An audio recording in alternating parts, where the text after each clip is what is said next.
Ah, conheço. Não sabia que era ela. Não, cara. Tem que tirar o som do Twitch.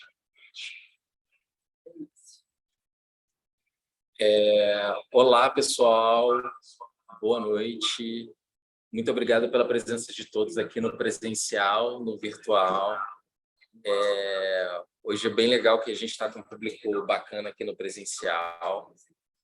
E estamos com convidados também do museu, que é esse espaço de arte e cultura brasileira no metaverso. Mas nessa oficina a gente trouxe nossos convidados, Caio Chacal, Clélio de Paula, para falar sobre um tema muito interessante, que são os meta-humanos.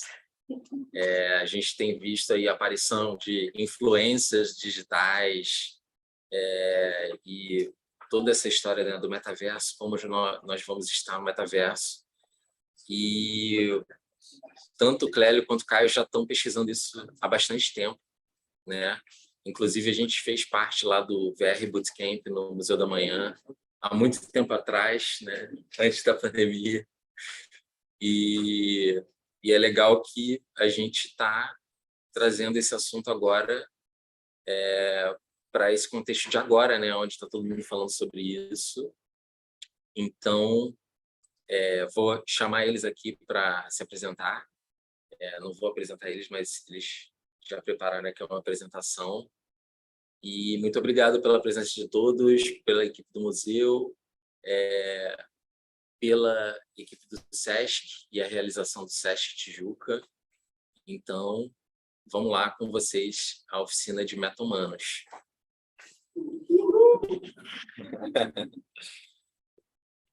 Calma aí, deixa eu ajeitar meu bonezinho que eu não estava vendo ainda, que estava torto. Mas pode ficar torto. Agora é oficial.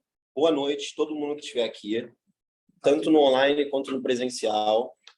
Eu vou começar me apresentando, logo em seguida o Clélio. Eu acho importante esse momento para vocês entenderem mais ou menos como que nós temos perfis um pouco diferentes, como que o meu perfil também não vem da computação, ele vai parar lá, ele passa pela computação.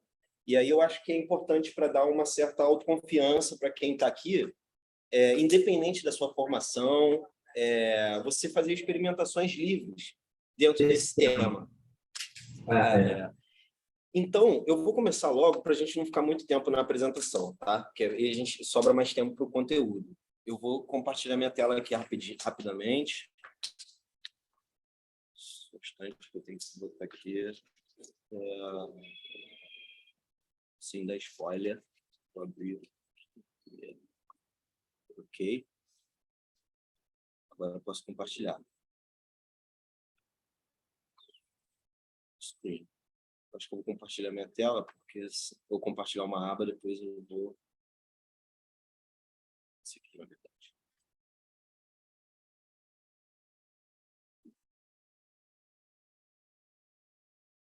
Vou compartilhar essa tela. Acredito que todo mundo esteja vendo aí um pequeno portfóliozinho. Pessoal, então, vou começar. Algumas pessoas já me conhecem de outros projetos, de parcerias, de outros tipos de oficinas, outras atividades, mas eu vou me apresentar como se ninguém me conhecesse aqui, para vocês entenderem a minha formação, da onde eu venho. Eu sou formado em artes visuais por uma escola de arte tradicional aqui do Rio de Janeiro, a Escola de Belas Artes.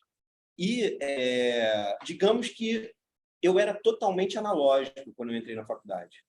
Apesar de de gostar de games e de saber, já me interessar, ter curiosidade de como funcionavam, eu não sabia desenvolver. Não tinha perfil de programador, não entendia de computação 3D, por exemplo, ainda nessa época. Mas eu gostava muito de imagem, gostava muito de pensar a imagem, e isso sempre me arremeteu a entrar de maneira profunda com as relações sobre as imagens. Então, foi isso que me levou a fazer faculdade de artes visuais. Me formei professor e, no meio do caminho, eu vou explicar mais ou menos o que aconteceu. Eu não sei se vocês estão conseguindo ver direito aí. Esses são mais ou menos os lugares por onde eu passei. a Escola de Belas Artes, como eu falei, eu estudei em escola pública, eu fui no Colégio Pedro II, tive passagens pelo SESC, tanto assistindo oficinas, como dando oficinas, como hoje.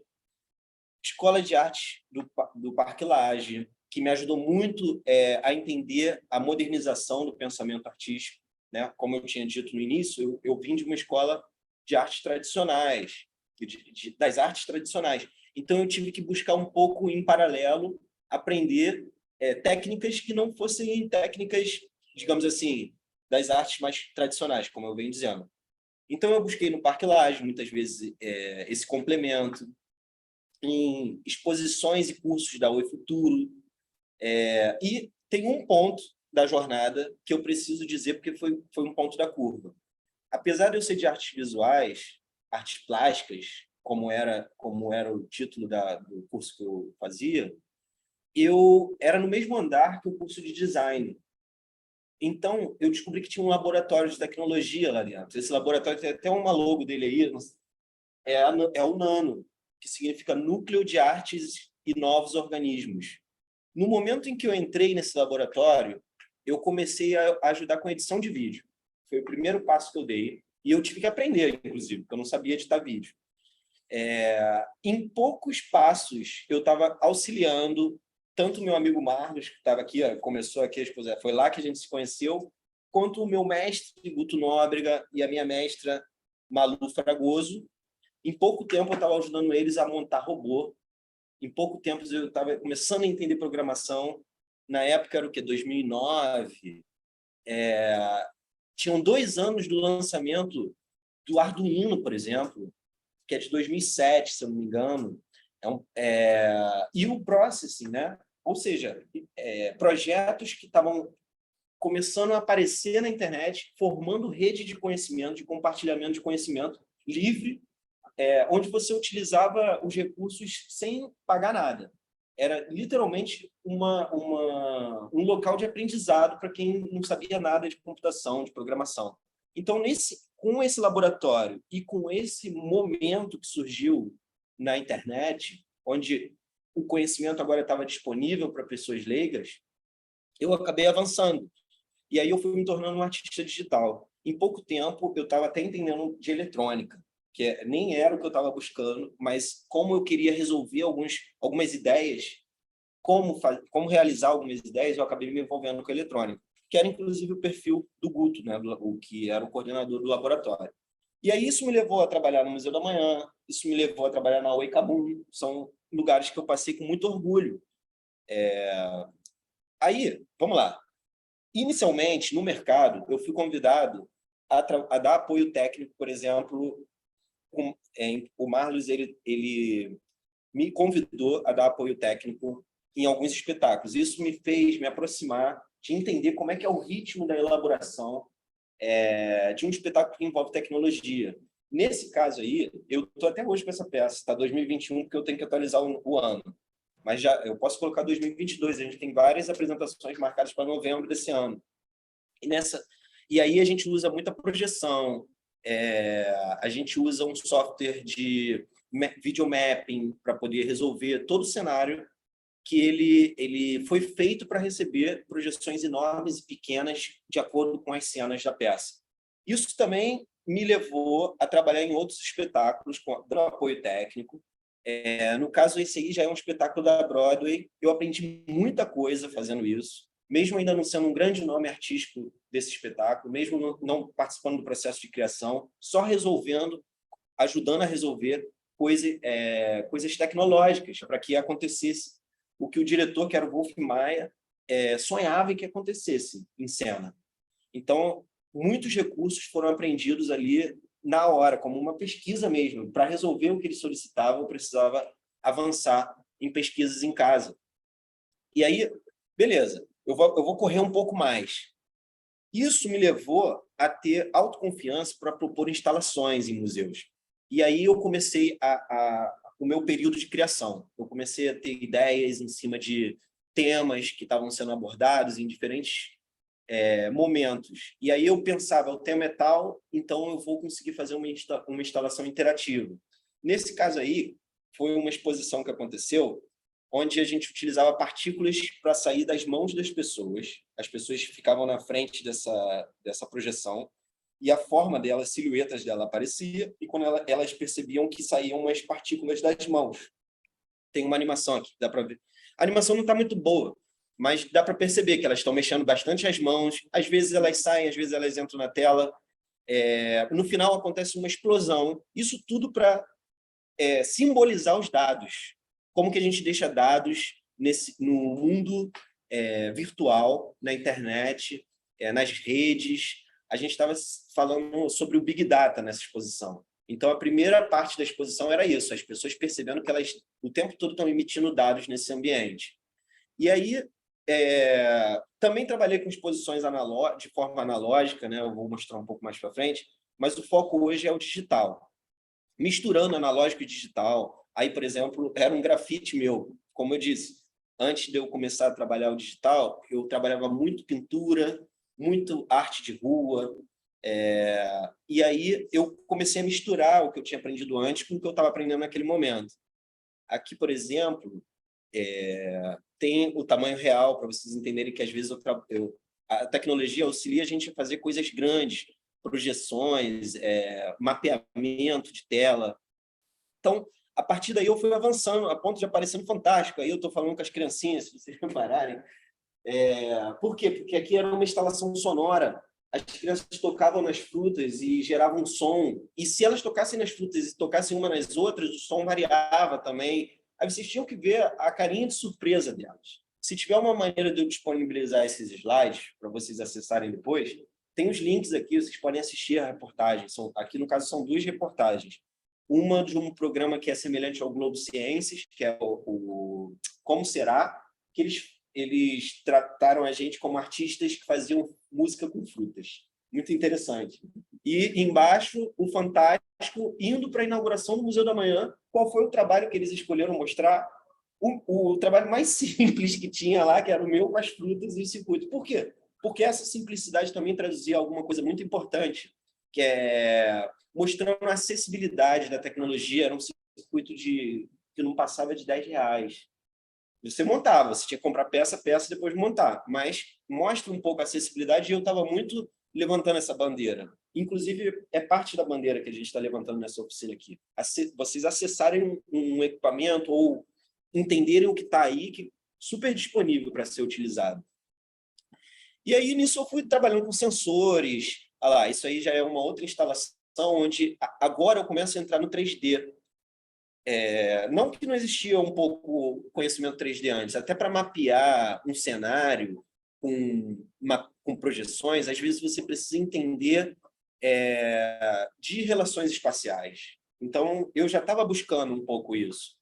E aí eu fui implementando, por exemplo, aí essa silhueta das pessoas já não é uma silhueta comum, ela é feita de cubos que giram. Esses cubos, ao girar, eles mostram uma sombra, tá vendo? Então, o que desenha a silhueta das pessoas é o giro desses cubos. Aí eu também trabalhei com diversos equipamentos, diversos projetos analógicos no Museu da Manhã. Isso aí era um carrinho que era uma festa ambulante, com uma placa solar que gerava energia para até um projetor. Tinha um projetor acoplado nesse carrinho e um equipamento de som. Aí eu tinha umas grafites, isso aí, tudo é um portfólio. Isso aí é interessante, porque sou eu pintando com um robô. Para vocês verem que quando você vai ganhando uma certa autoconfiança em trabalhar com a tecnologia, arte e tecnologia, você pode se especializar numa área e ir muito além da expectativa, ou você também pode trabalhar de maneiras muito diversas, sabe? Porque você sabe como aquilo funciona, mesmo que você nunca tenha feito aquilo.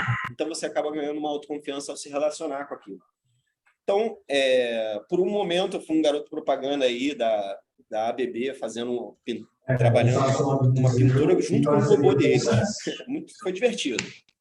Também, pegando no gancho da arte e tecnologia, eu comecei a ensinar pessoas, até na pandemia foi isso, a pessoas também ganharem autoconfiança para fazer suas próprias streamings, só que seus streamings de maneira criativa, utilizando chroma key, quais as ferramentas que elas podem estar utilizando para isso.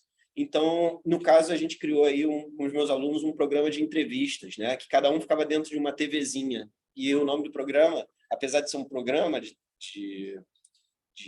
da web, audiovisual, com imagem e som, a gente chamou de Rádio TVzinha, era o nome do programa. Uma sátira à evolução da tecnologia, né?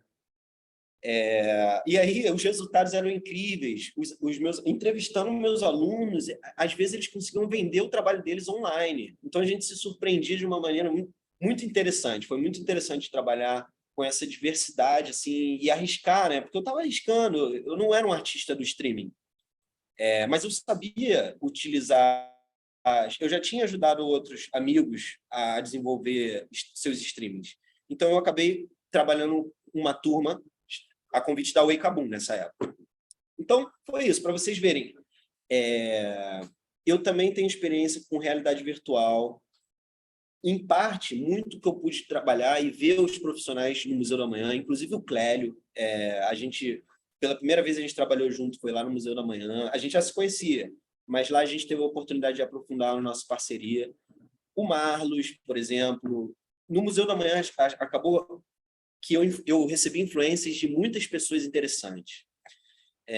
Isso no laboratório que tem lá, tá? Que era um ambiente onde as pessoas iam para colocar a mão na massa. Não era só para assistir palestras ou para degustar a exposição. As pessoas sentavam para produzir, para conhecer técnicas e botar em prática isso. No caso dessa exposição, dessa oficina aí que eu estou mostrando no slide, a gente trabalhou com câmeras 360.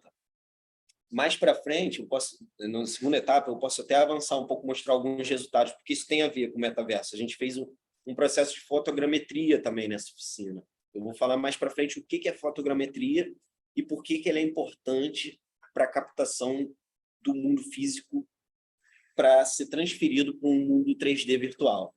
Vocês vão entender isso melhor.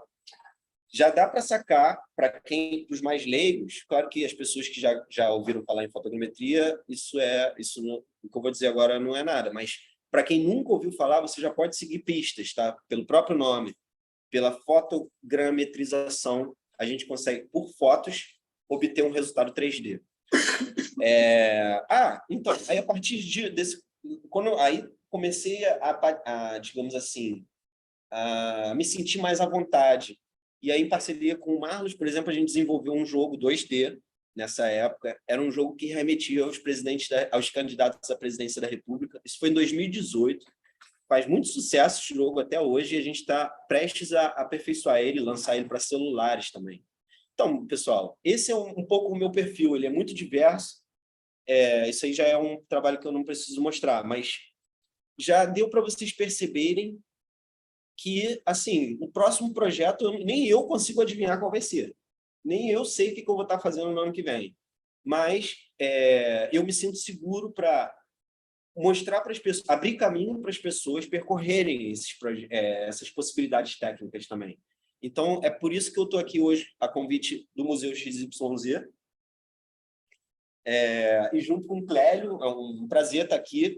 A gente vai poder avançar nesse conteúdo com vocês em breve. Só que agora eu passo a bola para o meu parceiro se apresentar também, mostrar para vocês o perfil dele, e aí em seguida a gente começa o conteúdo, tá bom?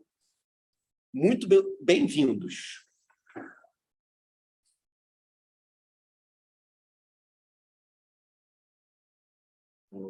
Opa, pessoal, vocês conseguem me escutar bem?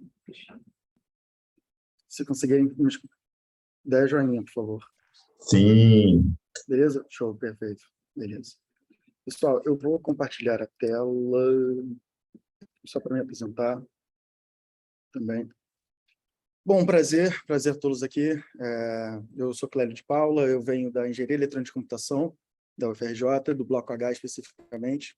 Dentro desse Bloco H, eu consegui, de alguma forma, aprender que existia uma forma de me expressar através de código. Graças ao Rust Drive, a Super Uber, que passavam lá com certa frequência, mostrando coisas como Arduino, Processing, etc. Então, eu comecei minha vida não criativa, mas a minha vida criativa profissional dentro desse Bloco H. Muito interessado na dinâmica da experimentação e da interação. Então, sempre vi com bons olhos a ideia de que o interator, a audiência, pudesse influenciar o resultado final de toda a experiência. Começou com a tela, o computador e a tela, computador e a tela e o mouse, depois computador, a tela e o sensor, depois foi usando novas camadas como projeção. E isso é muito importante, porque você sai da tela 2D e você coloca uma projeção. Você sai da projeção e você faz um video mapping, que é o video mapping com camadas, né, com profundidade e outros elementos. Isso, naturalmente, foi me levando para entender o que é esse papel como arte e tecnologia, né? Porque até então era a tecnologia, mas ninguém falava que era arte. Por sorte, eu conheci a Heloísa Buarque de Holanda, que falou assim, puta, cara, eu acho que você é artista. E ela me deu um papel muito lindo, que ela foi a primeira pessoa que falou assim, você é artista e toma aqui 10 poetas para a gente trabalhar poesias interativas. Marlos ajudou o projeto, o Carlos ajudou, outras pessoas do circuito de Creative Coding do Rio de Janeiro, e foi um trabalho muito bonito, etc. Bom, uma vez como eu fui cunhado como artista, eu conheci o Parque Lage. O Parque Lage, ele me proporcionou entender a linguagem da arte. E graças a essa linguagem da arte, eu consegui, de alguma forma, ser chamado para uma residência artística que juntava 10 artistas cariocas com 10 artistas britânicos. E ali, naquele momento, eu falei assim, poxa, tem coisa aqui. Então, paralelo a isso, tinha um estúdio de tecnologia, etc. e tal, mas o grande lance é que, quando eu comecei a entender a dimensão da instalação, da imersão, isso me levou para outros lugares. Isso me levou para lugares para pesquisar quais são os outros métodos, quais são as outras camadas, né? E, naturalmente, naquela época, eu não vou dar um teaser, mas eu sou um cara obcecado por memórias, eu já comecei a entender a forma de produzir e captar em 360 e consumir em realidade virtual. Isso acho que foi o grande ponto da minha carreira atual, que é exatamente olhar além da tela, olhar a imersão e cuidar disso de fato. E aí eu aprendi a trabalhar com realidade virtual, Unity, métodos de escaneamentos, mas isso vocês vão ver com o passado. Todo mundo, agora entrando no rolê da introdução, todo mundo sabe, pelo menos quem trabalha com arte, eu sei exatamente onde eu estava nesse dia. Eu sei exatamente onde eu estava, eu sei exatamente o que eu estava fazendo, e foi muito, muito, muito pesado. A gente tem uma capacidade muito grande, como humano, não é necessariamente brasileiro, né, de simplesmente abdicar da sua memória, né? E aí, para provar que isso não é uma coisa apenas, né, ocasional, a gente vê que gravuras rupestres lá do Ayurá também foram simplesmente saqueadas, tiraram, cortaram aquilo ali. Isso não é mérito brasileiro, nem demérito. Isso também é a Capela da Capadócia, lá na Turquia. Isso já vem acontecendo há muito tempo.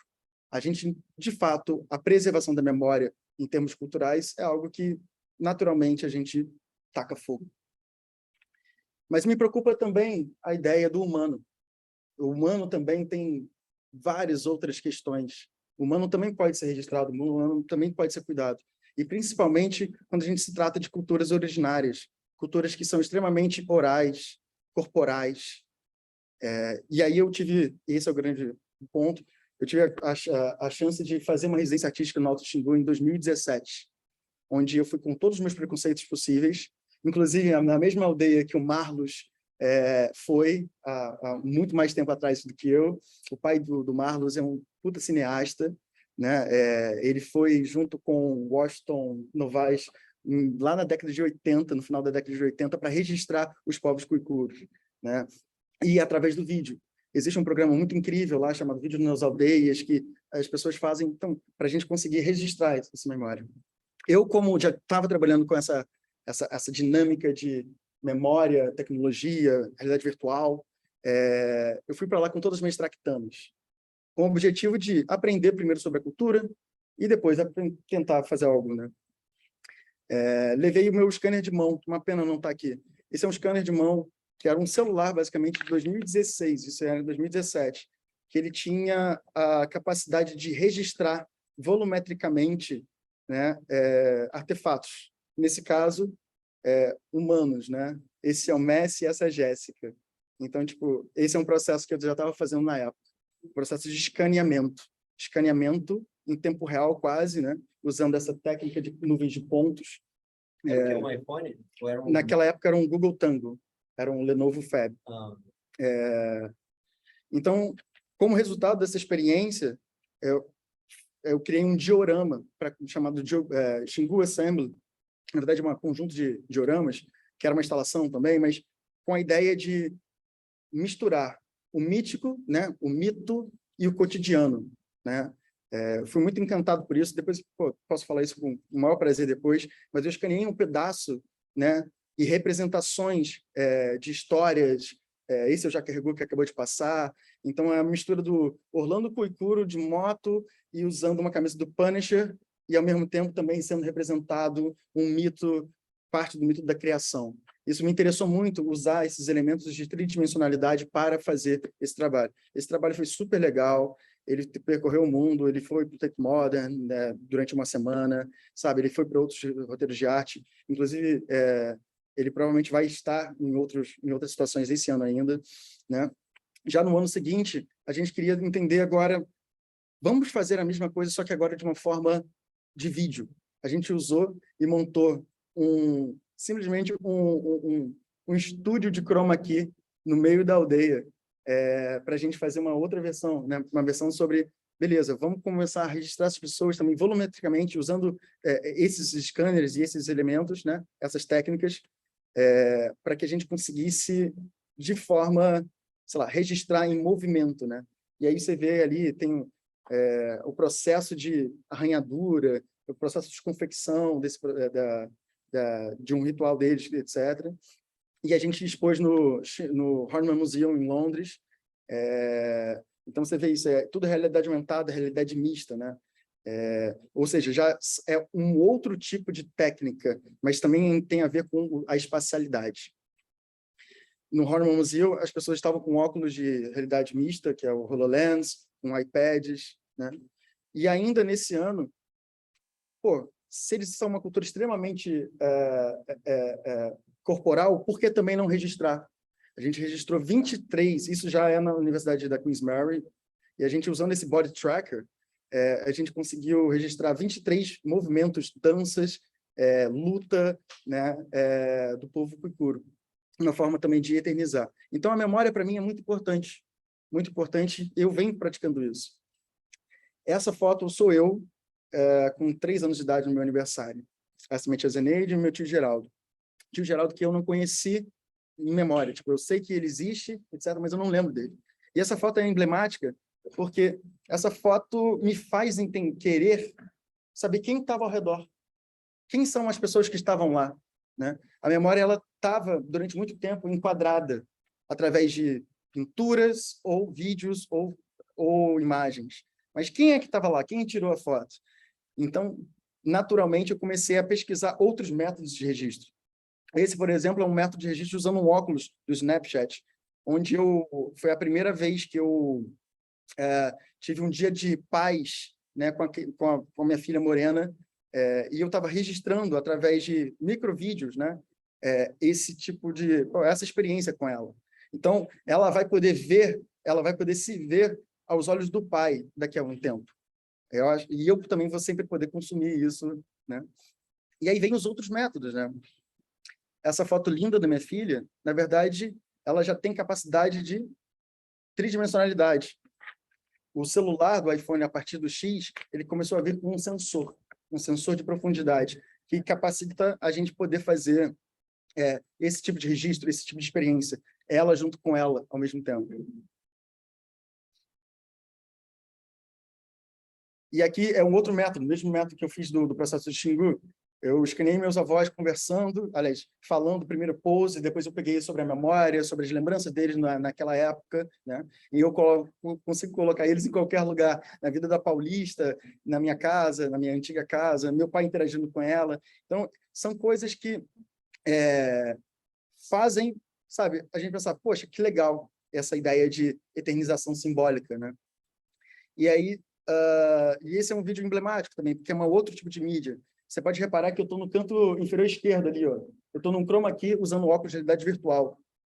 Eu estou vivendo, experienciando um momento que eu tive com ela, sei lá, na África do Sul, se eu não me engano, né? E onde eu posso controlar o tempo, como naquele filme Click, indo para frente, indo para trás, sabe? Tipo, e hoje é muito engraçado, porque eu estou me vendo, né? Existem essa meta memória, né? Essa meta experienciação. Bom, para terminar essa primeira parte, e existem outros tantos tipos de métodos que a gente pode usar. Aqui é um processo de escaneamento que a gente pode fazer com o celular. Aqui à minha direita sou eu escaneado, me transformando num avatar, né? E é isso que a gente vai se propor aqui. E a outra é minha filha dançando, sei lá, não se vendo, né? Mas mais ou menos se vendo ali em movimento. Então, eu encerro por aqui essa ideia de memória. A gente tem muita coisa para falar ainda e vamos para... Tá contigo, Caio. Muito legal. Parabéns pelo seu trabalho. Eu não sei se eu compartilho minha tela agora para continuar. Como é que eu faço? Eu posso cuidar. E aí, eu vou... Pode? Tá ok. E agora? Tá Ok? ligado. Vou compartilhar aqui meu... Pessoal, eu quero levar vocês a uma viagem no tempo. Eu achei muito interessante essa pegada da memória. E eu vou voltar, eu vou levar vocês para essa viagem e vou trazer vocês de volta, tá bom? Pode ficar tranquilo. Mas eu acho importante, eu acho que isso principalmente para os leigos, porque às vezes a gente pressupõe que as pessoas vêm na oficina já sabendo bastante coisa, mas não é a realidade de todo mundo. E as pessoas às vezes vêm numa oficina, ela não consegue entender como que a gente veio parar aqui. Ela até entende a técnica, ela até sabe que aquilo existe, mas ela não entende como que a gente foi parar com tanto conhecimento, utilizando recursos tão interessantes que misturam tantas áreas distintas, áreas técnicas e áreas do conhecimento humano mesmo. Por exemplo, a importância da memória, a gente não aprende eu acho difícil você ter aprendido isso na faculdade de engenharia. Não. Então, muitas vezes, a gente tem que buscar juntar áreas distintas para que a qualidade do trabalho se demonstre ainda maior. Eu vou falar sobre isso, vou compartilhar aqui. Vamos iniciar a nossa viagem. Serei rápido e não vou pisar muito no acelerador para vocês não ficarem nervosos, frio na barriga. Pode deixar que eu vou cadenciar esse tempo. Em seguida, o Clélio volta. Não fiquem com saudade do Clélio, não, que ele está aqui do meu lado. Daqui a pouco ele vem. Pessoal, vamos lá. Como vocês sabem, a minha formação é em artes visuais. E dentro do... Eu não sei se apareceu aí para vocês. Apareceu, tá. Dentro dessa minha formação, eu aprendi muita coisa sobre o avanço, a evolução das técnicas de representação das imagens no mundo. E aí eu gostaria de falar um pouco sobre isso. Eu vou pular algumas imagens que são coisas, às vezes, que eu não preciso entrar muito e eu estou dividindo um tempo com o Clélio, então eu vou mostrar o mais importante, que eu considero mais importante. Se vocês tiverem dúvidas, não achem que vocês estão me interrompendo, pelo contrário, às vezes vocês estão me ajudando. Vamos lá. A viagem começa na seguinte reflexão. As coisas mudam. E as coisas, às vezes, mudam mais rápido do que a gente gostaria. Essa frase, que a mudança é a única constante, ela não é minha, ela não é nem atual. Ela consta de registros escritos de 400 anos antes de Cristo, há 2.400 anos atrás. E os caras que escreviam isso, escreviam observando um riacho, uma montanha. Então, eles conseguiam perceber uma mudança que, às vezes, tinha um ritmo mais lento do que o nosso. Eu preciso falar isso, por quê? Porque, às vezes, isso assusta as pessoas não querem aprender coisas novas, elas não querem avançar, às vezes, ou se adaptar a mudanças. Mas isso é inevitável. Então, eu não estou dizendo assim, a gente precisa se transformar o tempo todo, a gente precisa perder o que nós éramos. Não, pelo contrário, a gente precisa agregar. A gente precisa agregar para a gente poder lidar com as transformações no mundo. E o mundo, às vezes, muda de um jeito que a gente não gostaria. Então, mais um motivo para a gente estar preparado para essas mudanças. Aí, eu vou lá no passado da pré-história. Primeiro, eu gostaria de mostrar essa... Não, vou mostrar essa aqui primeiro. Essa daqui, para quem não sabe, é a representação mais antiga da forma humana que existe na humanidade. Ela remete ao período neolítico. Ou seja, para quem não sabe, o período anterior ao neolítico é o paleolítico. A diferença entre os dois é que os homens do paleolítico não tinham tantas ferramentas. Por exemplo, outro nome para essa época era Idade da Pedra. E no neolítico, você já vai ver um outro nome, que é a Idade da Pedra Polida. Só que, para o simples fato do cara conseguir fazer uma pedra polida, com muito mais detalhes, um acabamento menos rústico, dependeu de séculos de inovação em relação a ferramentas. Então, essa imagem feminina, engraçado, né? O primeiro corpo humano representado pelo ser humano era o corpo de uma mulher. Existem várias teorias, eu não vou entrar muito sobre isso, tá? Em relação até à beleza, em relação à importância do corpo feminino ser dessa maneira, nessa época. Eu não vou entrar nessas teorias, mas eu gostaria que vocês refletissem, tá? Sobre como já existia uma tendência do homem primitivo a representar o corpo humano. Eu coloquei um link aqui, eu vou abrir esse link rapidinho para vocês verem que o objeto mais antigo encontrado, o objeto 3D mais antigo encontrado na pré-história é esse aqui, ó. Foi a primeira fotogrametria, a primeira escaneamento primitivo. Tô brincando, galera. Isso é recente.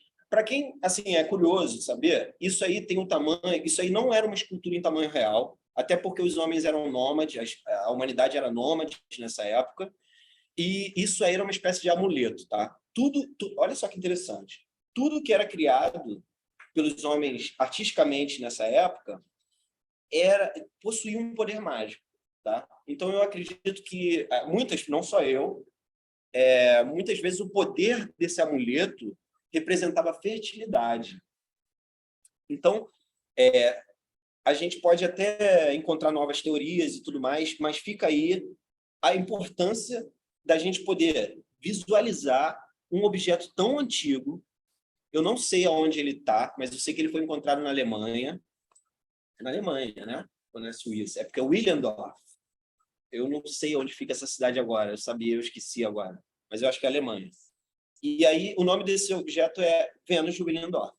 Mas eu preciso dizer uma coisa também, assim, para vocês entenderem que, mesmo com o ser humano copiando o mundo, trazendo a magia para esses objetos, para essas cópias, o ser humano também produzia arte abstrata. Aí, na esquerda, acima, é também uma arte mais ou menos dessa época que foi encontrada, que foi produzida a Vênus de Willendorf. É uma arte abstrata. Nós não temos como saber o que representa, mas nós podemos perceber formas circulares, concêntricas e irregulares, e que, na verdade, elas estão num tipo de crescimento, como se estivessem mostrando alguma coisa, algum tipo de crescimento. Cabe à nossa interpretação. A imagem abaixo é um símbolo que eu crio, que eu faço nas ruas, até hoje. Eu chamo de sinalizador.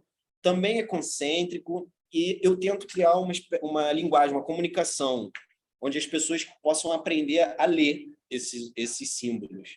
Isso para mostrar para vocês que, apesar da tecnologia ter avançado horrores, muita coisa ter acontecido, o mundo ter se transformado, os seres humanos ainda parece que estão buscando uma coisa muito parecida, sabe?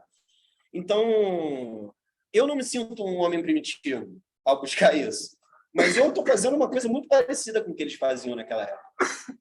Aí, para aperfeiçoar o nosso pensamento abstrato, eu gosto de apresentar essa imagem. Para quem não conhece essa imagem, ela é muito antiga, ela é encontrada na Ásia, na África, na Europa e no Oriente Médio.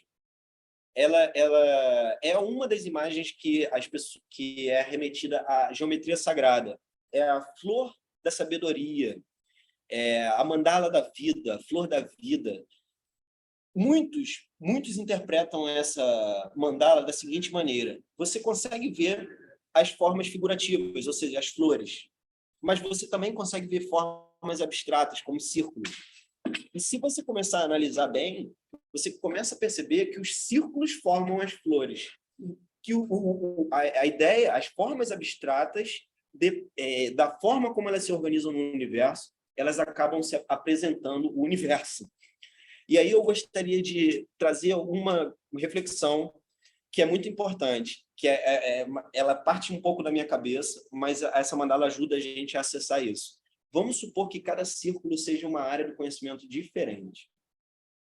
Então, para a gente conseguir entender uma flor, a gente precisa, muitas vezes, de conhecimentos distintos.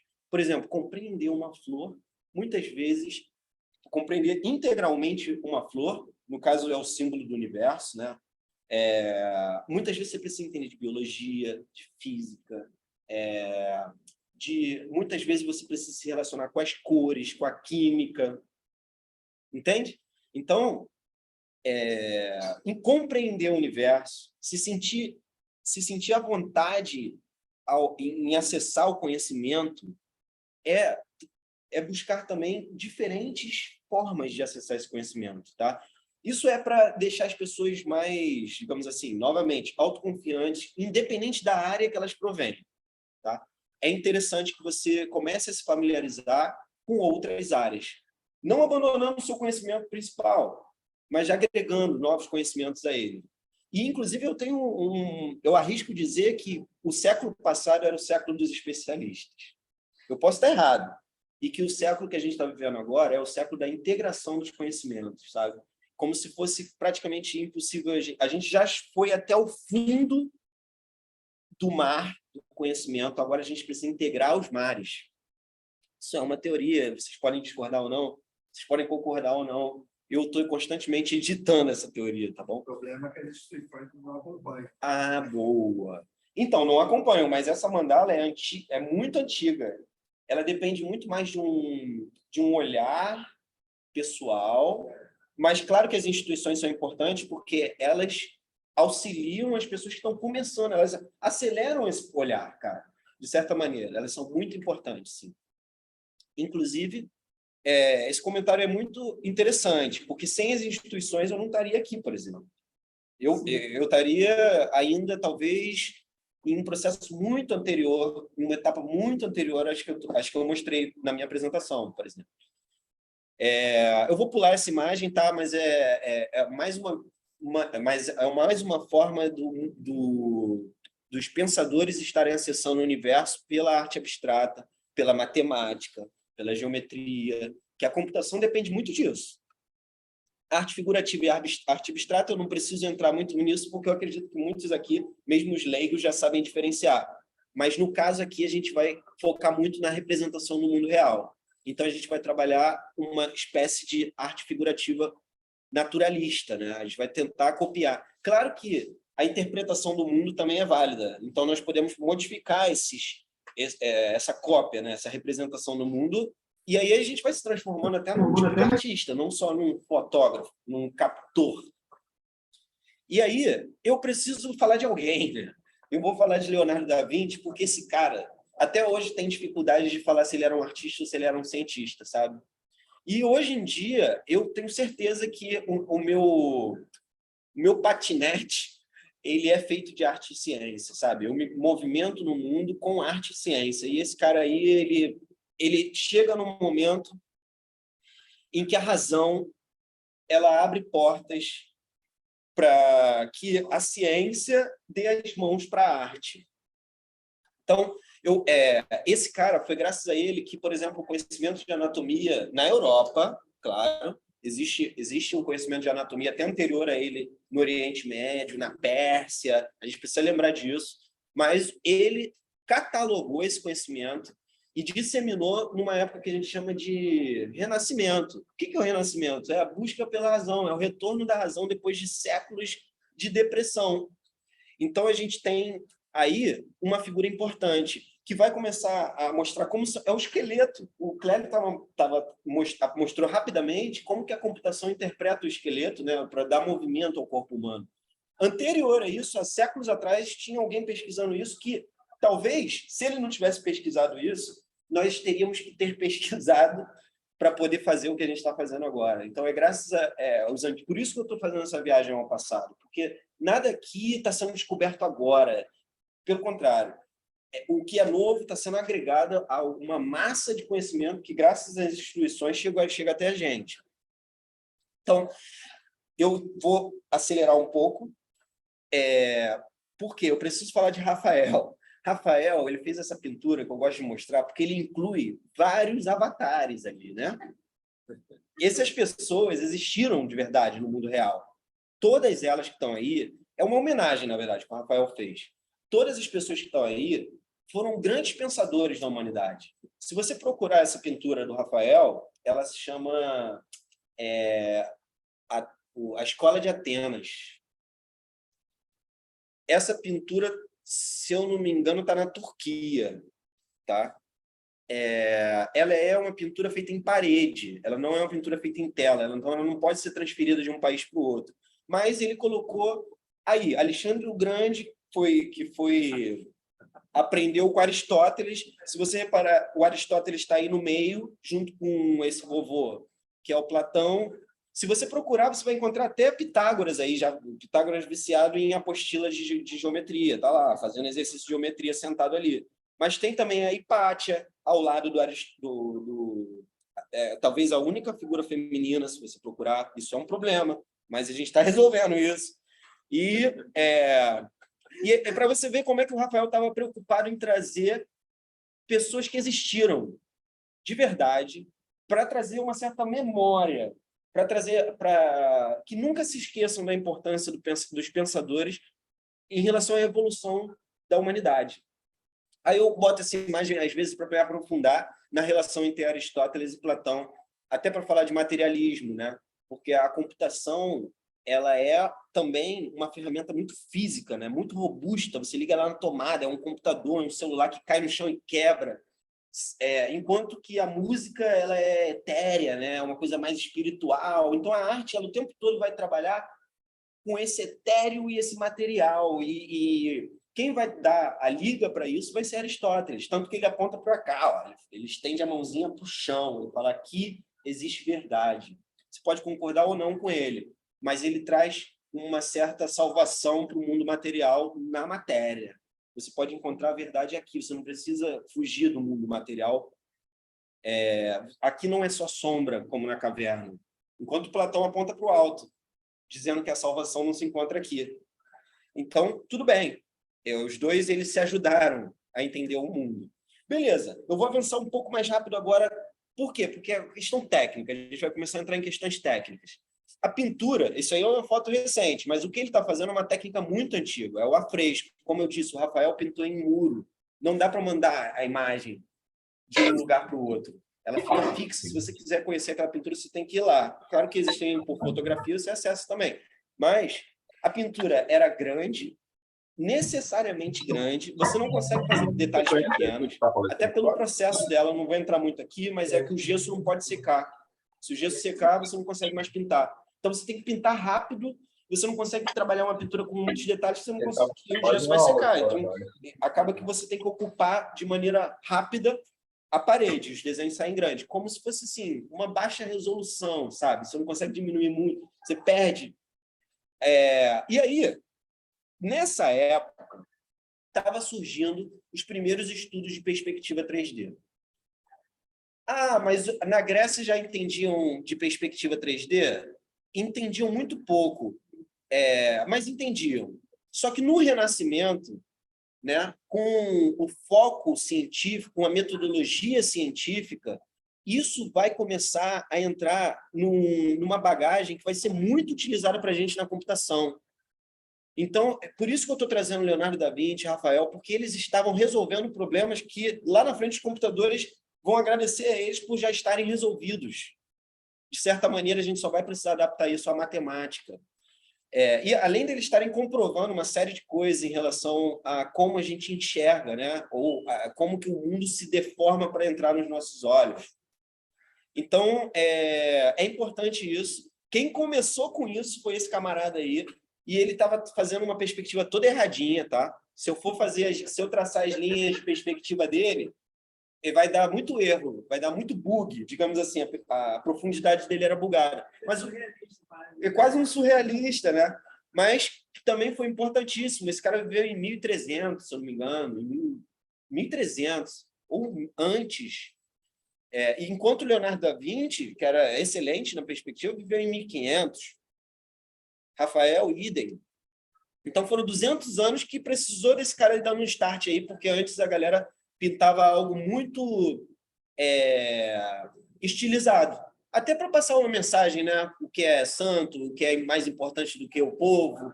Então eles deformavam as figuras humanas para poder transmitir a mensagem. Mas como a gente estava entrando numa era da razão, né, com o Renascimento, você vai ver isso evoluindo, tá?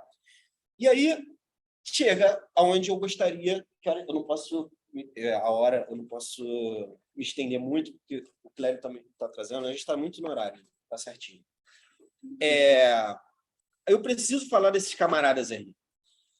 Por quê? Porque a invenção da tinta a óleo, primeiro, eles não eram só artistas também. As pessoas esquecem, às vezes, que os irmãos Van Eyck, que inventaram a tinta a óleo, que é uma técnica muito diferente do afresco, e ela vai permitir que a imagem seja transferida para outros lugares pela primeira vez, porque você vai pintar num tecido, né? E você vai enrolar o tecido e vai no navio, vai na carroça.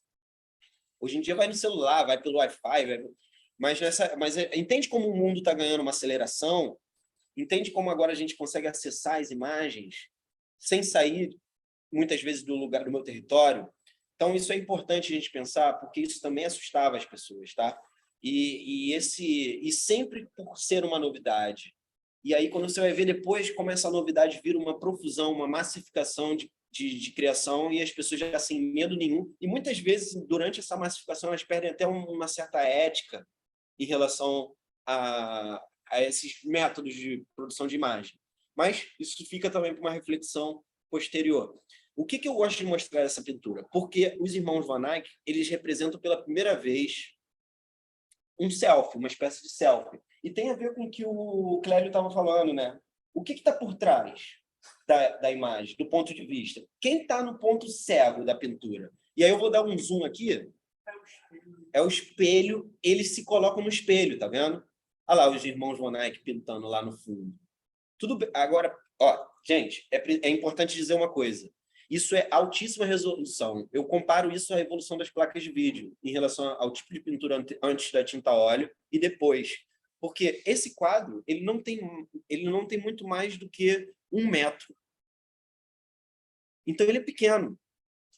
Então, se eu estou conseguindo ver esses detalhes lá num ponto muito pequeno do quadro, é porque a gente está ganhando resolução, literalmente, nas artes visuais. Então, e eles estão se incluindo aí, por quê? Porque eles não tinham uma câmera 360, porque o que eles queriam era tirar uma foto deles ali no meio. Olha, essa pintura, quem nunca viu, assim como a do Rafael, eu sugiro que vocês entrem na internet, pesquisem sobre ela, porque ela tem muitos significados implícitos. E essa sua observação ela é muito valiosa, porque o espelho do mundo ele ainda está cercado de esse espelho, essas imagens, essas bolinhas que estão em volta do espelho, elas são as 12 etapas da crucificação de Jesus Cristo. Tem um nome para isso, esqueci agora. Então, esse mundo da razão ainda está cercado do pensamento religioso. E isso é uma questão dessa época, né, que até se estende para os tempos atuais, mas está cheio de representações. E acima desse espelho, você tem um lustre. A luz era o símbolo da razão. Então, de certa maneira, o lustre está acima das pessoas, está acima desse mundo que é representado, acima do selfie deles. Mas, enfim, você vê que eles estão buscando, sim, uma ciência, você vê que eles estão representando as coisas e estão trazendo símbolos o tempo todo para a pintura deles. Esses caras eram muito inteligentes, tá bom? vale a pena vocês buscarem depois mais informações. E aí eu vou chegar na computação, mas antes eu preciso falar da fotografia, porque ela também dá um gancho na produção de imagens, e ela, inclusive, bota a pintura em outro lugar, tá bom? Sem brigarem, elas não brigam entre si. Pelo contrário, na verdade, elas dão as mãos, e eu acho que elas se entendem, ajudam o mundo a entender o papel da fotografia e a pintura aos poucos, né? Claro que isso não é logo depois da invenção, isso depende dos artistas, isso dependeu dos fotógrafos, dos pensadores. E os caras que inventaram a fotografia, eles também eram pessoas que se relacionavam com conhecimento científico, né? Afinal, já existe... Na verdade, eu tenho que mudar isso, tá? Não é a invenção da fotografia, é a invenção da câmera, da máquina fotográfica. A fotografia já existia com outros procedimentos, só que a diferença é que cada um fazia de um jeito, não existia um padrão, sabe? Até aquele caso do Santo Sudário, eu não entendo muito bem, mas é aquele tecido que ficou em cima de Jesus Cristo quando ele morreu e depois virou uma relíquia, o tecido, porque ficou com a mancha do corpo dele, e dizem que é a única forma que ficou registrada dele. Verdade ou não isso, era uma espécie de gravação. Uma monotipia, exatamente. Então, a fotografia ela também vai buscar fazer mais ou menos a mesma coisa, né? E aí... Mas qual é a sacada da máquina fotográfica? Parece o nitrato de prata e o mercúrio. Olha só, o Niepce e o Daguerre eram pessoas que estavam pesquisando em países diferentes e eles não competiam. Isso, eu acho bonito falar isso. Eles não competiam entre eles. Inclusive, quando um falava, pô, consegui acelerar o processo de revelação, ele mandava por cartas. Ele mandava, pô, é só colocar mercúrio. O nitrato de prata, para quem não sabe, se você botar na luz, ele escurece. Então, a sacada era meio essa, sabe? A luz escurecendo o nitrato, quando ela entra numa câmera escura, ela vai manchar o nitrato de prata, depois você vai revelar isso no papel. Só que demorava dias. O que acelerou o processo da fotografia? O mercúrio no nitrato de prata. Então, os caras sabiam de química para resolver uma parada de imagem. Olha só as primeiras fotografias. Imagina se a gente consegue pegar isso aqui e tentar fazer algo 360, sacou? Uma textura semelhante, como se a gente... E mostrar o Niepce tirando essa foto. Genial! O mundo todo ia gostar desse tipo de coisa. E assim, a gente precisa desse tipo de ideia. E para a gente ter esse tipo de ideia, a gente precisa conhecer esses processos. Tanto históricos, né, quanto técnicos. Então, aí, mais uma fotografia da época da invenção da fotografia. Aí um pouco mais nítido, né? Acho que a luz ela estava um pouco mais controlada. E a luz é um dos pontos fundamentais no que a gente está vendo aqui nessa oficina. Beleza. Vou acelerar um pouco, mas é importante vocês saberem que junto com a fotografia estava chegando a psicologia, o entendimento de como funciona o cérebro. E aí eu vou falar só sobre a Gestalt rapidamente, porque tem muitos leigos que precisam conhecer. E a Gestalt é uma teoria que une a psicologia e as artes visuais, né? Como que o nosso cérebro funciona. Então, por exemplo, eu vou só dar não tem resposta a essa pergunta, mas essa imagem que vocês estão vendo à esquerda, ela é 2D ou 3D? Eu não vou me arriscar em responder. Eu posso dizer o seguinte, a perspectiva dela não é uma perspectiva que funciona no nosso olho. Ela é uma perspectiva, muitas vezes, de manual de montagem, por exemplo, manual de montar alguma coisa, porque ela não tem profundidade como a gente vê ela. O cubo não vai diminuindo de tamanho lá atrás. Ele tem o mesmo tamanho lá atrás e o mesmo tamanho aqui na frente. É chamado de perspectiva isométrica, mas é uma perspectiva. Então, pode ser interpretado como 3D também. Olha, interpretado. E à direita, você tem uma taça ou você tem dois rostos? Então, essas são perguntas meio que sem resposta, porque é o nosso cérebro que fica na dúvida, né? As duas coisas. As duas coisas. Igual no metaverso, você está em dois lugares ao mesmo tempo.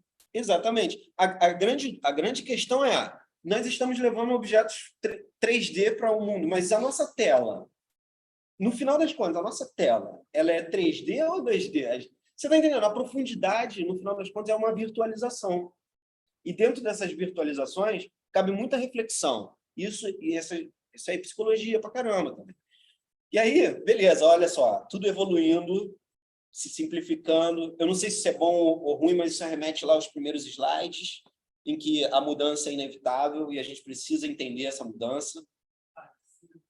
A gente é capaz de entender essa mudança antes dela acontecer.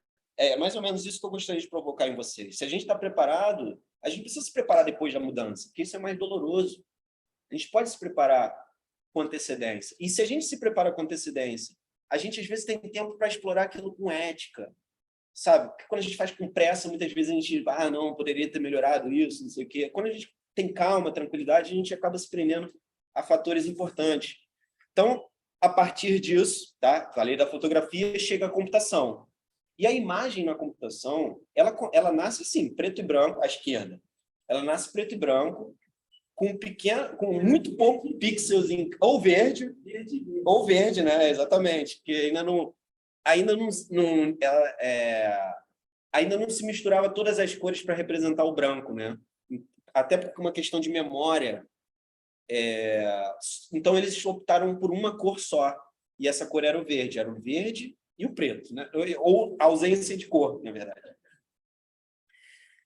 Isso numa computação que trabalhava com memória 8 bits para poder gerar imagens. É claro que, novamente eu repito, sou das artes visuais. Quem quiser implementar informação ou corrigir alguma coisa que eu disser aqui, sinta-se à vontade. Eu vou até adorar, porque na próxima eu vou falar certinho.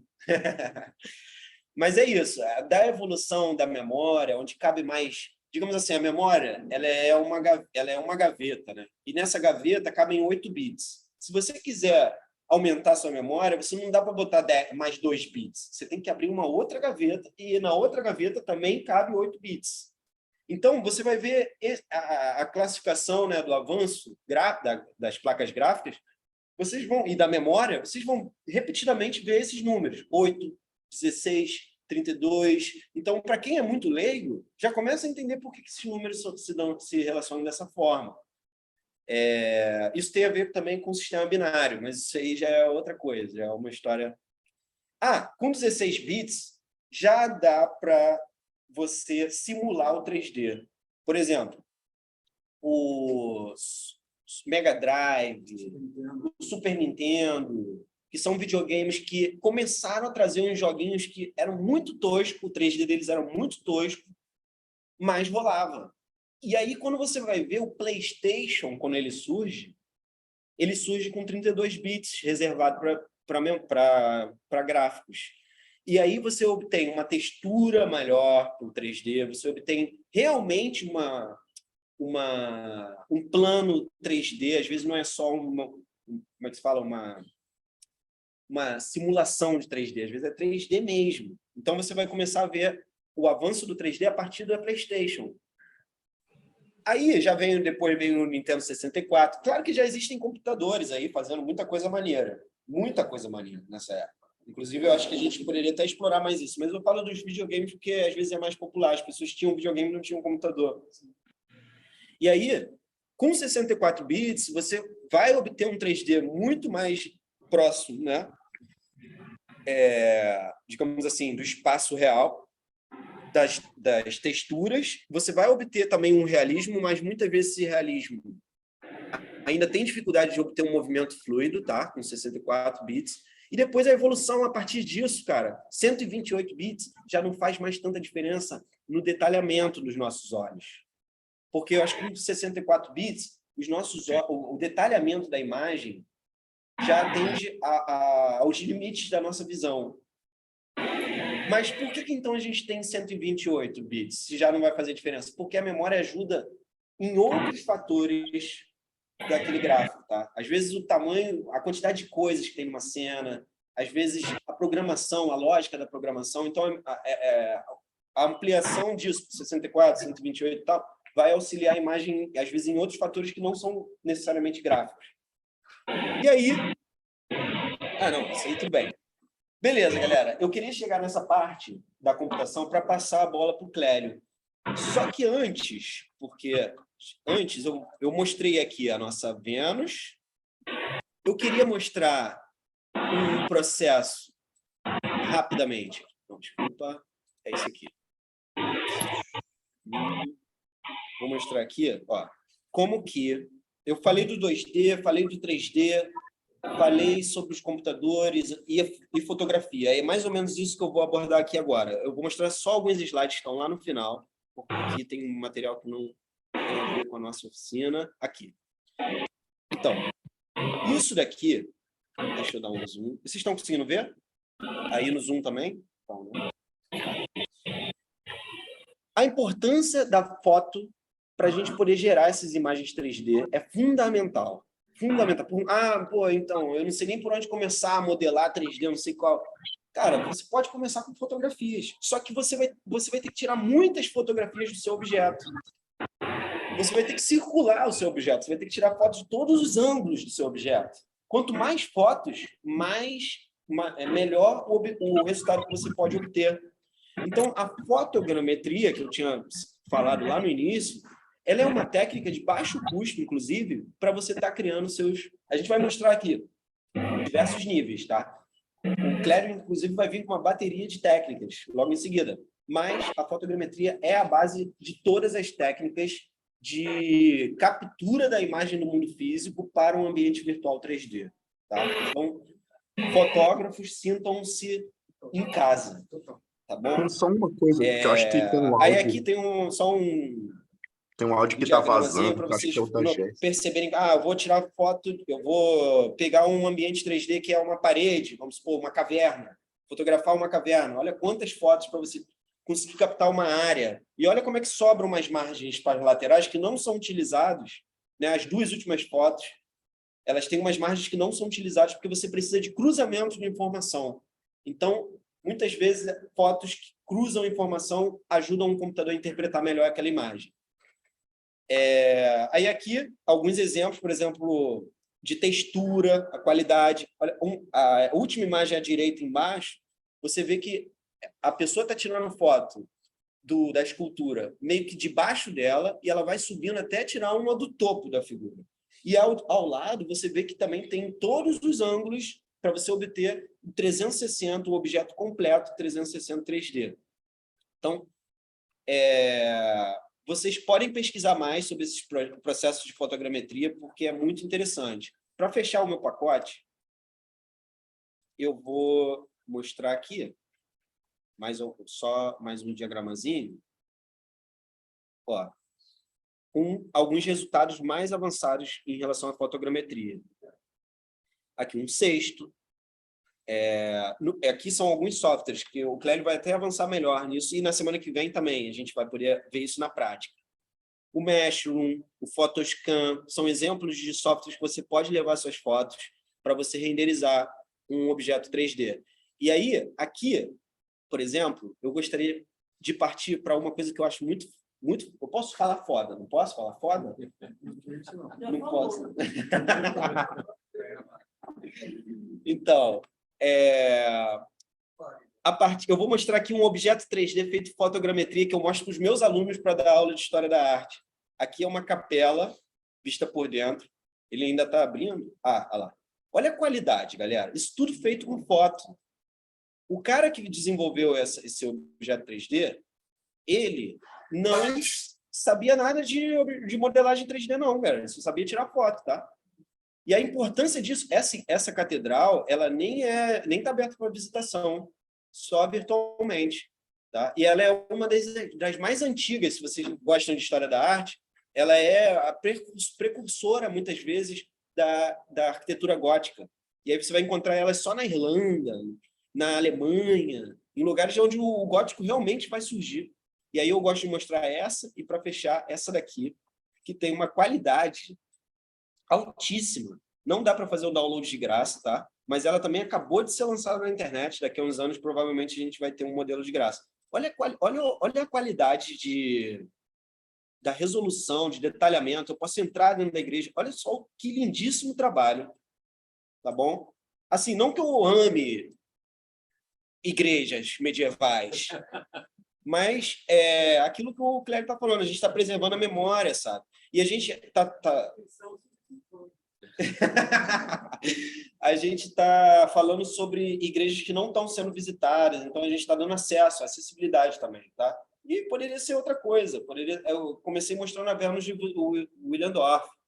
tá? Mas que também provavelmente foi feito com fotogrametria. E assim eu encerro a minha parte de hoje, tá bom? E devolvo para o Clélio, que ele vai vir agora com a cereja do bolo, tá? Então, muito obrigado novamente pela paciência em me ouvir. Deixa eu fechar aqui minha... Desculpa se eu fui rápido e às vezes vocês queriam... Onde que eu estou?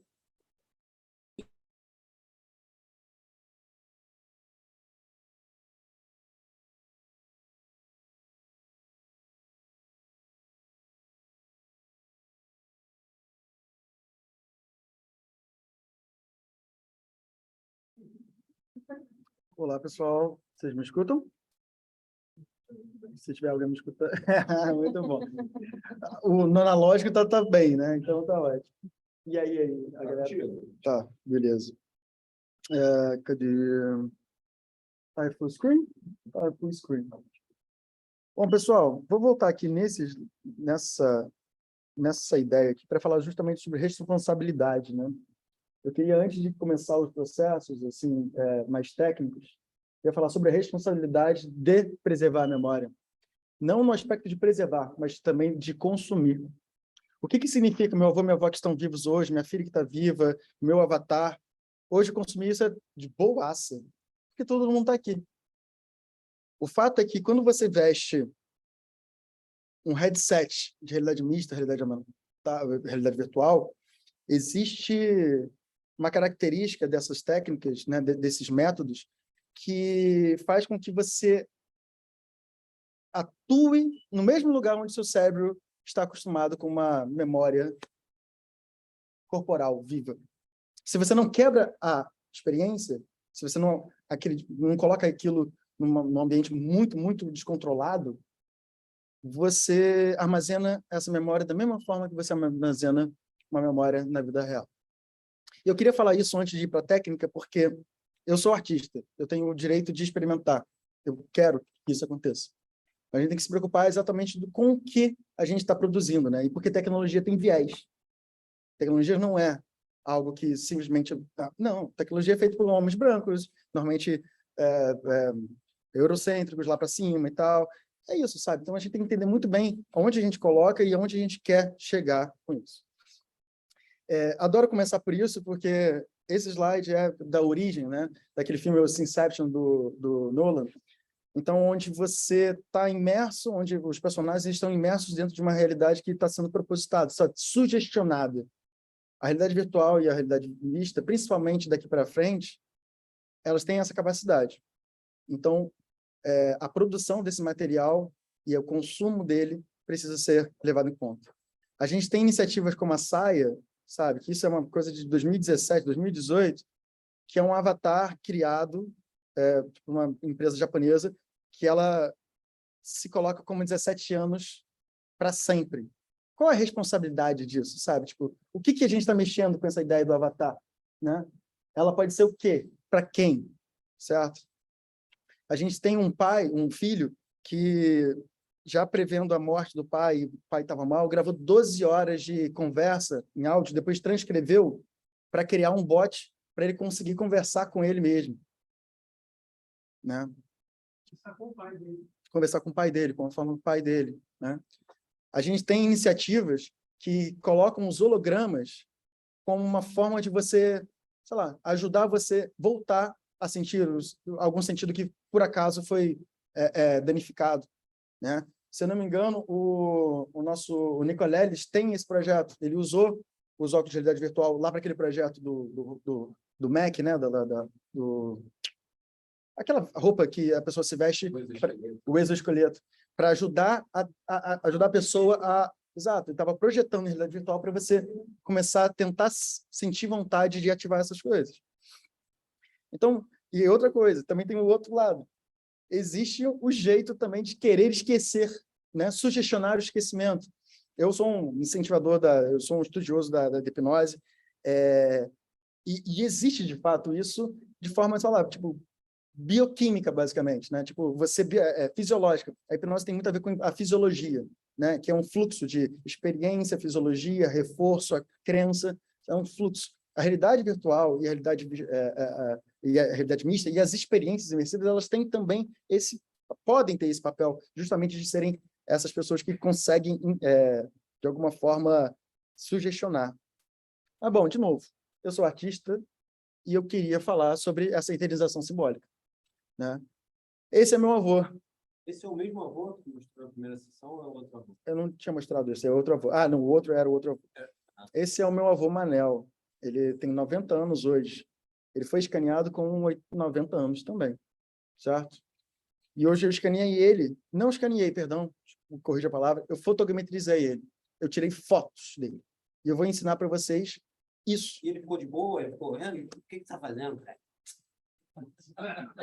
Eu gosto de saber. Eu sou Júnior lá, meu pai é clérigo. Mas a ideia é exata, assim, eu acredito de fato. Isso eu acho que eu estou aqui com um objetivo. Eu acho que todo mundo deveria ser capaz de eternizar simbolicamente os seus espaços, seus entes, etc. Porque, independente da tecnologia que a gente tem hoje, em breve isso vai se tornar muito mais fácil. E eu só estou querendo, a partir de agora, mostrar um pouquinho de como a gente faz isso, e na semana que vem a gente faz isso na prática, etc. Esse é o Floriano, meu amigo, e essa é a coleção de pessoas que eu escaneei durante esses últimos anos. Escaneei a Miradade, Jacalo, meu avô, Brando Pinesch, Amina Saad, e algumas outras pessoas que vocês vão ver. Vitória Kribe, Luquai.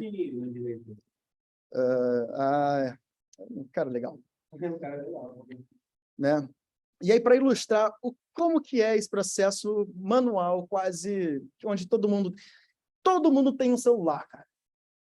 Todo mundo tem um celular. Esse é o Dada Yudi, um amigo meu, que a gente está fazendo vários projetos juntos. Mas, para te mostrar o que é fotogrametria, ela nada mais, nada menos do que rodar as pessoas ao redor e tirar foto de todos os pontos. Como o Caio mostrou, ele estava escaneando ali aquela parede, mas, na verdade, você tem um objeto fixo, você dá a volta. Parece simples, né? Mas é isso, não tem mais nada. É exatamente isso. Todo mundo tem a capacidade de fazer. Óbvio que tem técnicas, ferramentas e recursos diferentes. Mas é isso que eu queria tranquilizar todo mundo. Todo mundo é capaz. Eu estou ficando tanto de olhar isso. Então, esse é o rig de fotogrametria. Rapidinho, uma dúvida. Quantas fotos, mais ou menos, saberia dizer? Vou explicar aqui agora. Esse rig de fotogrametria ele tem 12, se não me engano, são 12 colunas, e cada uma das colunas tem 8 câmeras. E cada câmera está posicionada para está ajustada e calibrada para um determinado ponto dela. Esse rig hoje custaria, sei lá, em torno de R$120 mil para fazer isso. Você tem luzes, você pode ver aqui no canto esquerdo, tem uma modelo ali, e esse rig, qual é o barato dele? Você aperta um botão assim, ó, tira a foto, e aí você tem 120 e poucas fotos. Em média, para você conseguir um resultado ótimo, você precisa de tantas fotos, né? E estático, né? Basicamente. Aí você tem um outro rig um pouco mais simples, que ele usa outro tipo de sensor, que é um outro tipo de câmera. Mas, basicamente, fotogrametria é luz opaca e câmera com angulação. É isso. E aí, para ilustrar de forma... por favor. O Luciano pergunta se dá para usar com aquele dispositivo que tem uma pessoa em 360, um dispositivo. A câmera 360. Câmera 360? Não, a câmera 360 ela tem algumas características. A primeira dela é que é muito difícil, você não controla muito o foco dela. A técnica de fotometria ela depende muito do foco. São duas câmeras, já reparou? É uma celular. 2, 6, etc. A câmera ilumina. Estou falando dessa que tem na frente, fica no meio e a câmera fica virando. Aquela ativação, né? Sim, você pode fazer aquilo sim. Eu vou mostrar exatamente, a gente vai ver aqui. Bom, eu vou apresentar agora nesses últimos minutos, tá? Todo o fluxo, né? E parando um pouquinho para detalhar o processo, né? Que foi um projeto desse ano, onde a gente imortalizou o Gilberto Gil, simbolicamente, através da blockchain, Web3, mas muito por conta desse processo de escaneamento, tá? A narrativa está aí, o Maurício acabou de denunciar aqui a brincadeira. O projeto chama-se Futurível, porque em 69, quando ele estava preso, ele e escreveu essa música, né? Onde ele fala: você foi chamado, vai ser transmutado em energia, seu segundo estágio de humanoide hoje se inicia. Fique calmo, vamos começar a transmissão. Meu sistema vai mudar sua dimensão. Seu corpo vai se transformar num raio, vai se transportar. No espaço vai se recompor. Muitos anos-luz além. Além daqui, a nova coesão lhe dará um novo coração mortal. Quando ele se prepara em 69, sem todas as técnicas possíveis que a gente tem hoje, ele já se coloca como um estádio humanoide, como um avatar, um possível avatar. Né? E a gente começou a trabalhar com ele em 2018, assim, justamente porque ele teve uma doença muito séria, né? Tipo, ele realmente passou mal, e ele lançou o primeiro álbum de inéditos depois de 20 e poucos anos, né? Que é OK, OK, OK. Naquela situação, a gente estava usando a realidade aumentada, né? a captura volumétrica, e eu tive o prazer de dirigir ele durante 40 minutos. Ele tocou a música Prece, que é uma música linda demais. Ele fez pose de idol mode, que nem de personagem de videogame, e ele falou ele falou sobre a música dos corações, dos pedacinhos, né? Onde ele fala e ele cita o médico dele, sabe, o Dr. Khalil, que ajudou ele. Então a gente começou lá atrás pensar isso, não tinha técnica, não tinha acesso, não tinha onde colocar isso, porque é caro fazer. A gente fez isso de forma muito rudimentar, e aqui é um exemplo, assim, sabe? A gente criou um appzinho muito para a gente testar. Então, tipo, o Gil tá ali. Exatamente isso. E até hoje eu tenho a oportunidade de levar o Gil para minha casa, para tocar uma prece para mim, para meus amigos, para minha família, certo? Né? Então, tipo, você vê o Jordi aqui, etc., ele tocando com ele mesmo, né? E, ou seja, começa por lá. A gente colocou ele também em realidade mista, né? E a gente colocou ele também pequeno. A ideia era experimentar naquele momento. A gente não conseguiu viabilizar o projeto financeiramente, mas tudo muda quando a gente entende que a gente tem espaço novamente. É uma pena que está sem áudio, cara. Isso é na minha antiga casa, certo? E ele tocando ali na moda. Então, essa ideia de imortalização dentro da arte fica mais fácil quando a gente conhece essa história, certo? Então, Gil Imortal. Começa aqui com essa ideia. O que a gente se preparou? Primeiro, a narrativa estava pronta. 80 anos, Academia Brasileira de Letras, um mortal da ABL.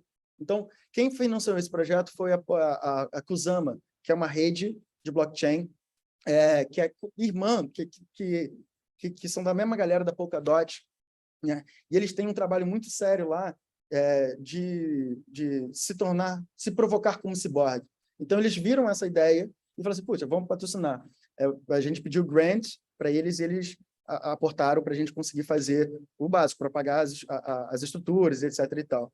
A primeira coisa que a gente pensou, eu falei assim: beleza, a gente precisa definir um setup. Que setup é isso? O cara tem 80 anos, é um senhor, né? É uma pessoa que super lúcida, entende tudo. A gente conversou com ele bastante sobre o processo antes, no dia, especificamente. Então, a gente montou um setup onde tinha uma turntable.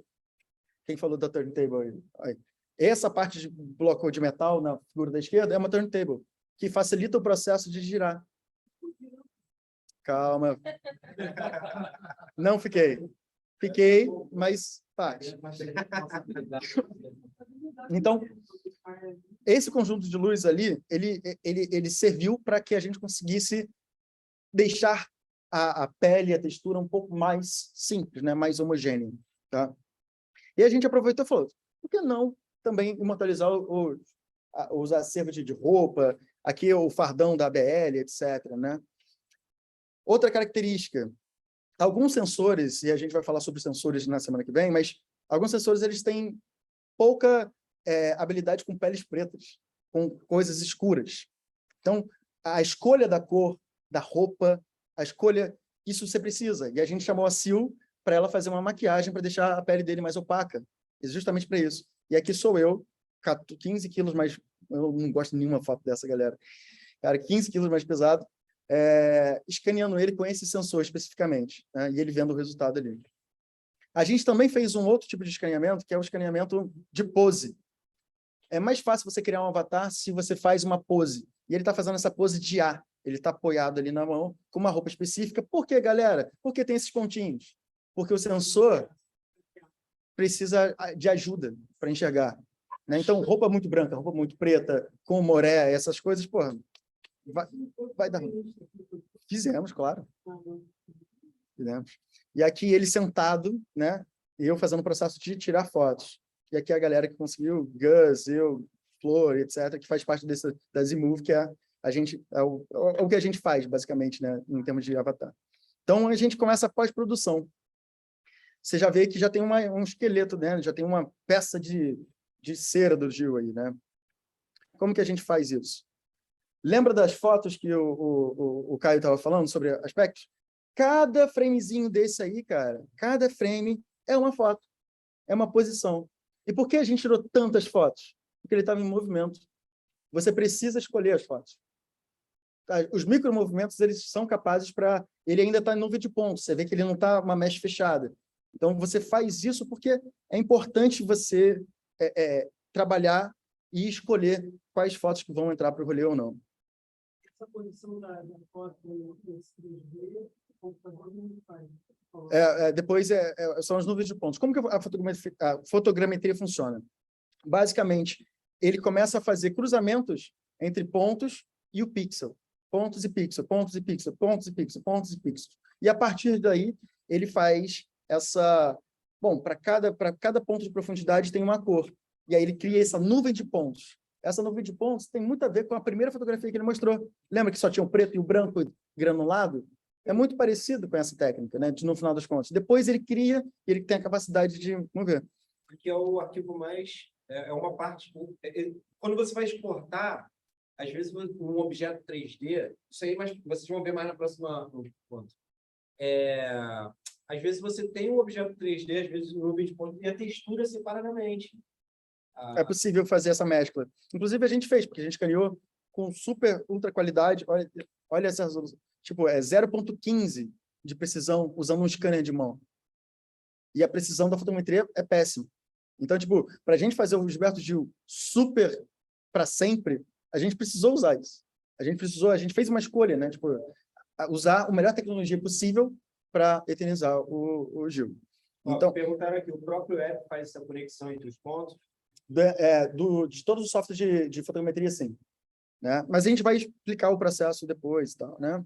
Então, aqui já... O poder estampada nessa camisa estampada, ela é estampada para poder ajudar ela é estampada porque ele quis escolher essa, né? A gente também não...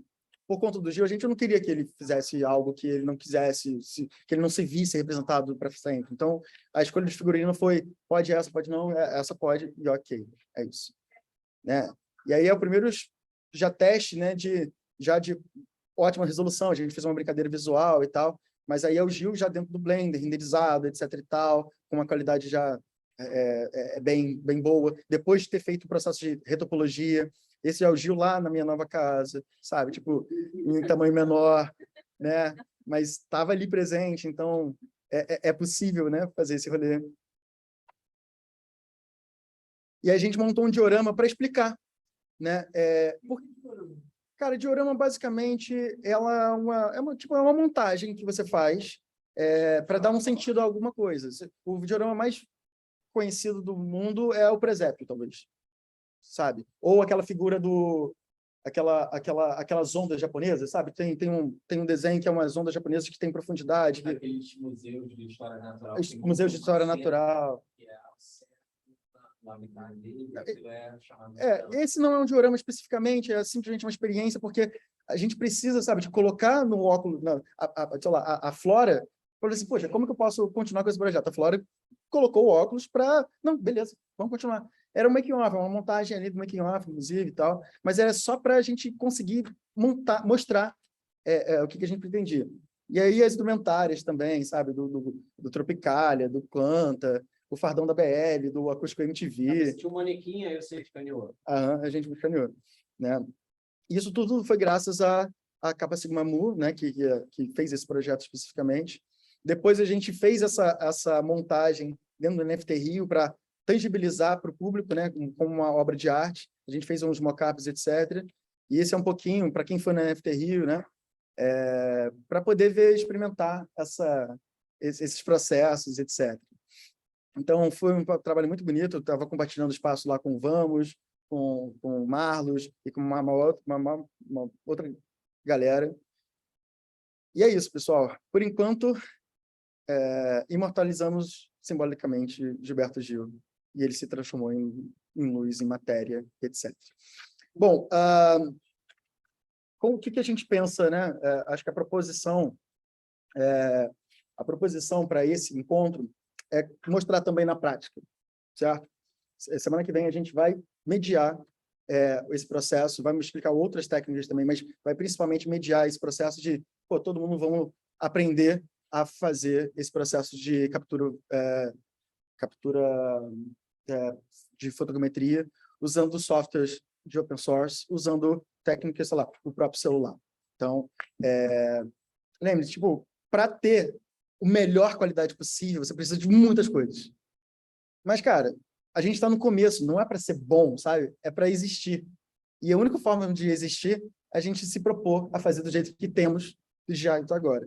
De novo, repito, todo mundo deveria ter o direito e saber registrar os seus entes, seus espaços e a sua família. Existem algumas dicas que vocês vão perceber, por exemplo, a luz do sol, ao ar livre. Você mesmo estava fotogramizando, que ela já é uma luz que não é tão direcionada. Se uma luz opaca, uma luz de nuvem, sabe? Luz de dia nublado. É o melhor jeito. Sim, até os fotógrafos eles estão ligados que as vantagens de se fotografar num dia nublado. Fazer uma filmagem no dia de sol é a pior coisa que tem, porque a sombra é dura, né? Rachada total, né? Então, tipo, coisas assim, o fotógrafo quer sempre ter a luz bonita. Não, cara, não é sobre a luz bonita, não é sobre... Não, é o mais opaco possível, assim, né? E eu acho de verdade, assim, foi en passant agora, mas a gente queria mostrar um outro método, um método que está em determinados dispositivos, como um celular do iPhone, a partir do X você já tem métodos para fazer isso, e hoje a gente queria, pelo menos um de vocês vão, eu vou jogar uma moeda para cima, quem pegar primeiro... Não, mentira. Vamos escanear alguém? Vocês querem mostrar no iPad? Claro. Exato, a gente quer mostrar. Ah, tá. Bom, não. Semana que vem a gente faz fotogrametria. E a gente usa o software para... Tem esse programa aqui. Bom, a gente vai... Seria legal trazer. A gente vai usar um Meshroom, basicamente. Ah, não. Esse aqui a gente vai usar outro método. A gente vai usar o LiDAR. O open source, Meshroom é open source. É só baixar mesmo e instalar no seu... Então, o que acontece? O que a gente vai fazer semana que vem? A gente vai produzir já um teste. E ele já vai vir pronto. Entendeu? Porque não dá tempo. Porque essas operações, você precisa de um computador relativamente forte, né? Alguém está perguntando se tem Android. Existem serviços, sim, de Android, de iPhone e tal, que ajudam com fotogrametria, tá? Porque eles acabam enviando isso para a nuvem e vai te cobrar um preço. Exato, vai te cobrar um preço para isso. O método que a gente vai ensinar precisa de um computador. Se o computador tiver uma placa de vídeo, melhor, né? Mas ele precisa. Então, tipo, para a semana que vem, a gente já vai ter tirado a foto, entendeu? E a gente só vai colocar o processo dali para frente. Mas antes da gente mostrar o processo, as etapas, etc., a gente vai falar sobre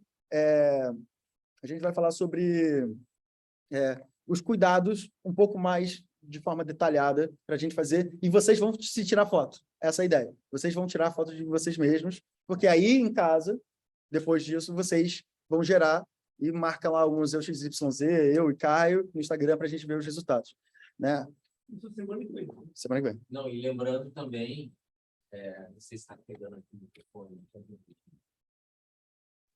Não, e lembrando também que a gente vai expor esses meta-humanos no Museu XYZ, né? Então é legal que quem fizer, até vocês que estão aí pelo Brasil afora, mandem o resultado da fotogrametria de vocês, porque isso vai entrar na exposição do Espaço Sesc lá no Museu XYZ. Eu queria dizer uma coisa antes da gente fazer um escaneamento agora em 10 minutos, que a gente tem, mais ou menos. Por que a gente agora está tão autoconfiante que a gente vai conseguir um resultado em 10 minutos? Porque a gente, como o Clélio disse, a gente vai usar recursos que cada vez mais estão vindo adaptados para essa agilidade. Eu esqueci de falar uma coisa engraçada e fundamental, que eram as primeiras fotografias, você tinha que ficar parado 3 minutos, 5 minutos. Por isso que as pessoas não sorriam, porque segurar um sorriso por 5 minutos é praticamente impossível, todo mundo tem motivo para ficar bolado com a vida. Então, o sorriso é rápido, o sorriso é 10 segundos no máximo. Mas aí a gente vai fotografar, a gente vai fazer. Então, aí parece que já não é mais fotogrametria o que a gente vai fazer. Não é. Então, mas se utiliza de recursos como base, porque É uma técnica híbrida. é uma técnica híbrida. Porque o iPad está pegando imagens, está tirando fotos, só que ele também tem um laser, ele também tem um algoritmo de inteligência artificial, ele também tem um monte de coisa que cada ano está vindo mais, está facilitando mais esse processo. E aí hoje a gente vai usar um iPad Pro. Não é um exemplo de acessibilidade, mas o que está na câmera do iPad pode estar na câmera do meu Moto G7 daqui a uns 10 anos, tô brincando, daqui a uns 2 anos, entendeu? Então, assim, a gente fica atento. Aquele negócio de estar se preparando para o que está chegando, entendeu? Do início da conversa. Então, vamos mostrar? Um segundo também, só para lembrar. Isso porque a gente está falando sobre diferenciação de hardware, tá? A curva do hardware, ele é mais difícil, principalmente agora que a gente está em crise e componente eletrônico está caro para caramba, porque assim, a China está sequestrando brincadeira, não dá muito dinheiro. Mas existe realmente uma falha de software, de hardware, produção de hardware, etc. Mas sabe o que está evoluindo muito mais rápido? Algoritmos de inteligência artificial. Sim. Né? Eu vou trazer como exemplo, na próxima semana, um vídeo. E esse vídeo, basicamente, é uma pessoa sendo filmada e andando que nem um pinguim ao redor. Assim. E o software já gera um objeto 3D dele. Né? A gente tem a NVIDIA, que tem um algoritmo que você tira uma foto, e ele já entende o espaço e cria nuvens de pontos a partir dali, quase em tempo real. Então, tipo, antes de qualquer coisa, o hardware, beleza, etc., mas a inteligência artificial, aprendizado de máquina e todas essas coisas relacionadas a redes neurais vão, de fato, proporcionar que nossos dispositivos sejam muito mais fáceis de gerar essas imagens tridimensionais com profundidade. Beleza? E mesmo assim, esse avanço eu ainda não consigo enxergar ele saindo da foto. A base acaba sendo...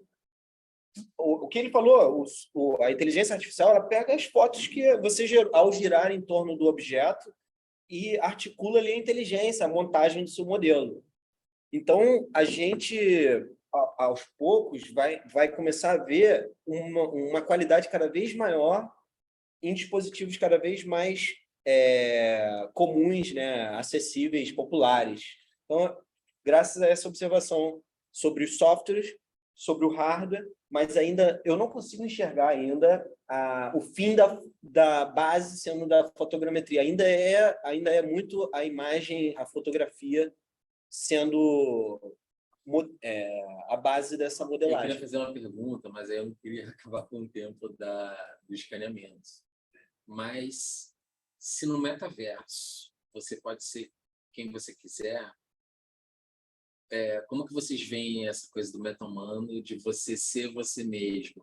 Ou você ser você do passado, ou o seu autor, né? E você chegar a ser quem ser aí. Eu estou com um processo político especificamente de ser um avatar de mim mesmo. Eu pinto a minha unha, coloco óculos, coloco em cima do cabelo, troco de roupa, sou colorido, sou preto e branco. Esse é um processo muito político. Então, tipo, eu quero ser como eu quiser ser, assim com a facilidade de trocar dentro de uma shop, não me interessa ser eu no metaverso. Eu posso ser uma versão feminina de mim, eu posso criar outras formas, eu posso não ser nem ter esse registro. A ideia daqui não é provocar a ideia de você não poder ser você ou querer que tem que ser você. A ideia é dar liberdade para você ser o que você quiser. Eu só estou ensinando uma técnica. Se você quiser posso ser um Marlos. Eu posso escanear o Marlos e ser um Marlos no metaverso. Vai ser foda. Vai ser incrível. Entendeu? Tipo, existe esse lado da provocação. Diferencia de deepfake, tá? Não é deepfake, não é deep video. Vamos separar isso, né? A gente tem responsabilidade. Aliás, de novo, tecnologia tem viés pra caralho, então vamos cuidar. Eu também tenho uma deixa sobre essa pergunta.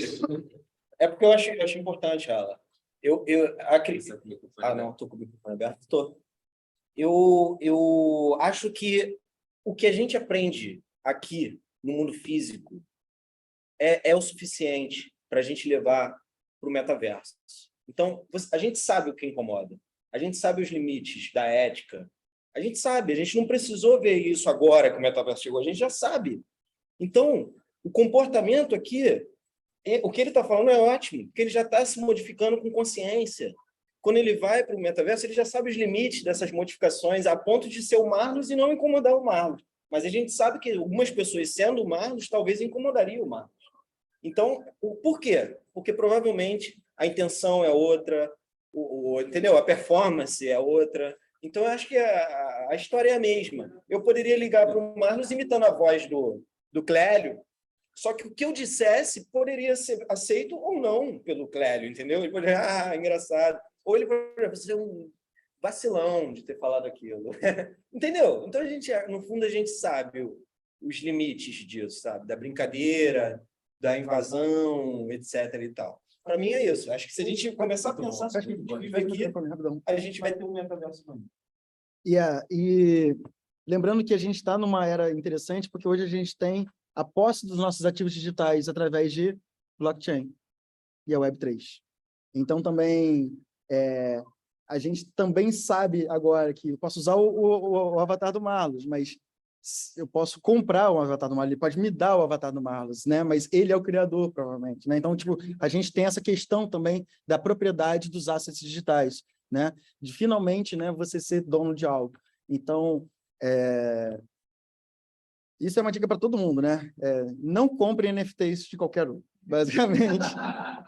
Né? Basicamente isso. Vamos ganhar? Vamos.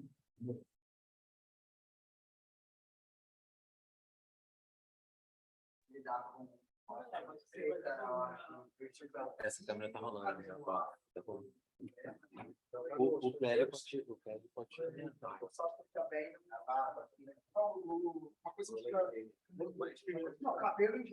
Mas assim, vai ter que ser aqui, ó.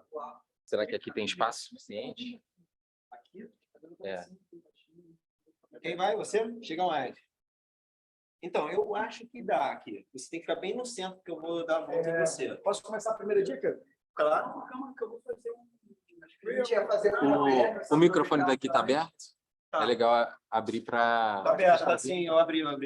Tá. Bom, a primeira dica. Prenda o cabelo. Essa primeira dica, eu faço um corte aqui em cima, se possível. Tá? Eu acho que isso é uma das primeiras dicas que a gente pode dar, porque o cabelo é muito sensível mesmo, assim, tipo, não vai dar. Provavelmente a gente vai conseguir, se ele fizer realmente o corte certinho, a gente vai conseguir fazer o rosto dele, a camisa dele é preta. A camisa é preta e ela não tem marcações, talvez fique difícil de fazer, certo? Tipo, ou sai com detalhes, né? Ele tem um piercing aqui. Esse piercing ele vai ficar afundado, com uma textura no nariz dele, porque é um objeto metálico e muito fino. Esse objeto metálico muito fino, ele vai simplesmente entender como é uma textura do nariz, né? Assim então, como o boné também esse boné aqui, ele pode realmente não pegar. O laser vai passar aqui, ele não vai entender isso aqui como uma protuberância para fora, ele vai fazer um desenho como se fosse um desenho no boné aqui.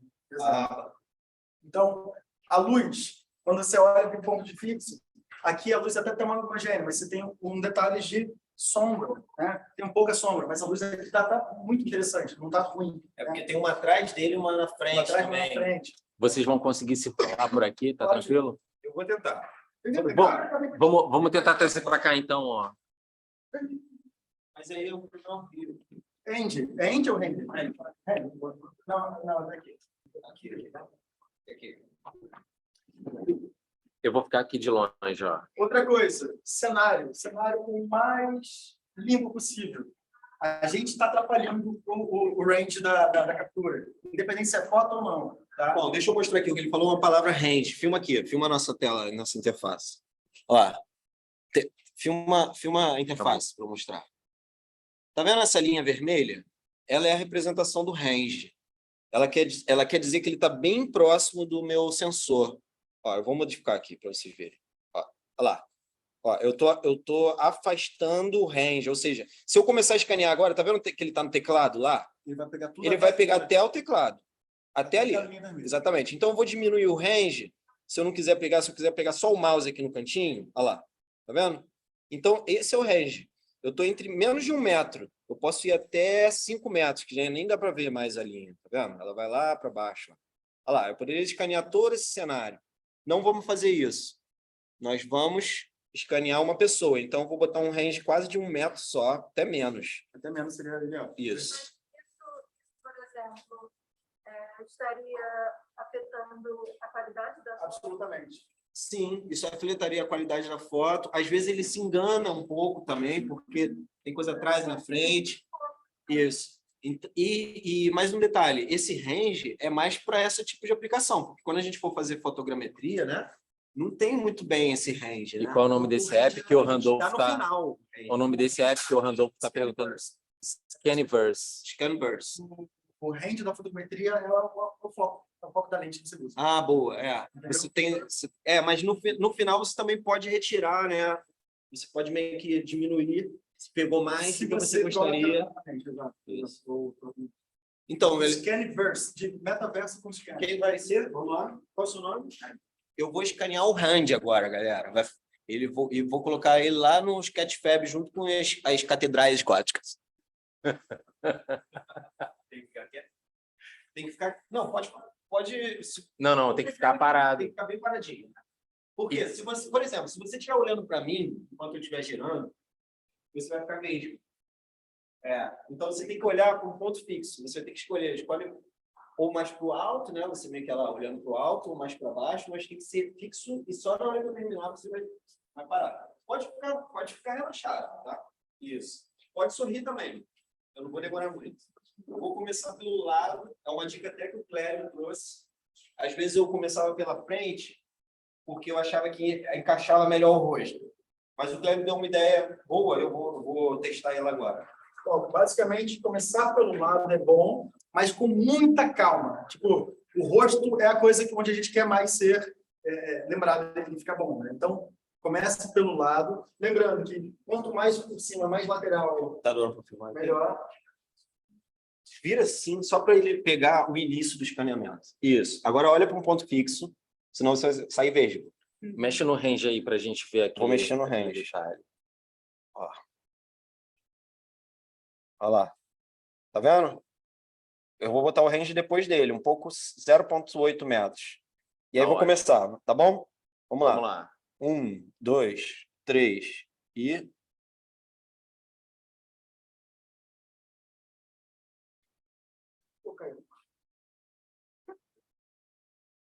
Foi do lado contrário, mas tudo bem, vamos ver.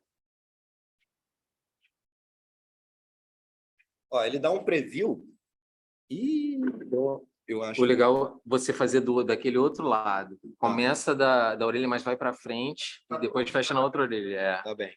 Para frente do rosto. Delete draft. New scan. Então vou começar desse lado aqui e vou pela frente. Vamos lá. Começar, tá?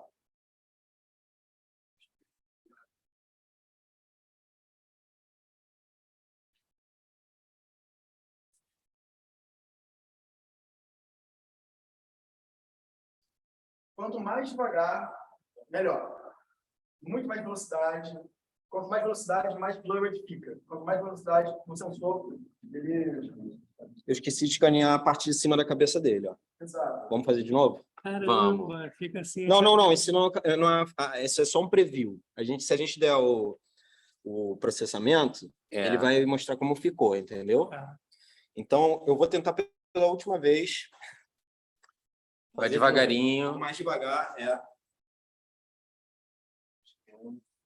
costumam usar, inclusive, tripés para fazer esse processo, sabe? Tipo, gimbals e GoPro, sabe? Tem que ter mais segurança principalmente. Com câmera de fotometria, esquece. Não tem como, porque é muito pesado. Uma sessão de fotometria demora mais ou menos 10 a 15 minutos. Pega agora a parte de cima.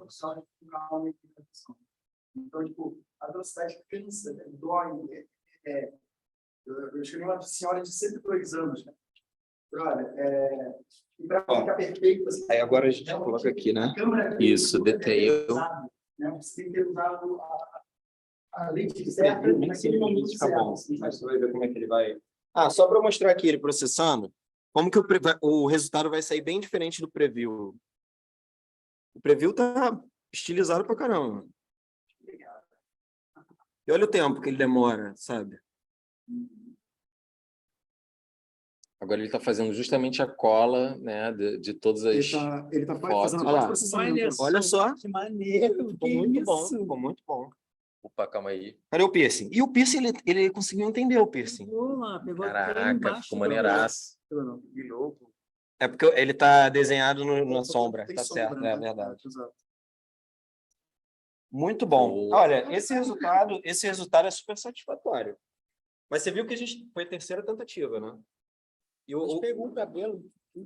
A parte ele tem uma certa dificuldade de entender, às vezes, o que é drag. Não, você não tem drag. Não, mas É porque eu pegou. tenho, e meu cabelo fica muito parecido assim. E aí, para terminar, eu vou propor uma outra coisa. Vamos fazer o AR View. Não, Pra vocês mostrarem, ó. corta a base. Agora vamos colocar aqui o Randy aqui para sempre na realidade aumentada aqui no Sesc. Bota ele aí na cadeirinha. Gira. Ó, pô, o Maurício tá atrapalhando aí. Quebrar, hein? Se cair no chão. Pô, Maurício, sai daí. Tá, pô, tá atrapalhando aqui o... Pronto.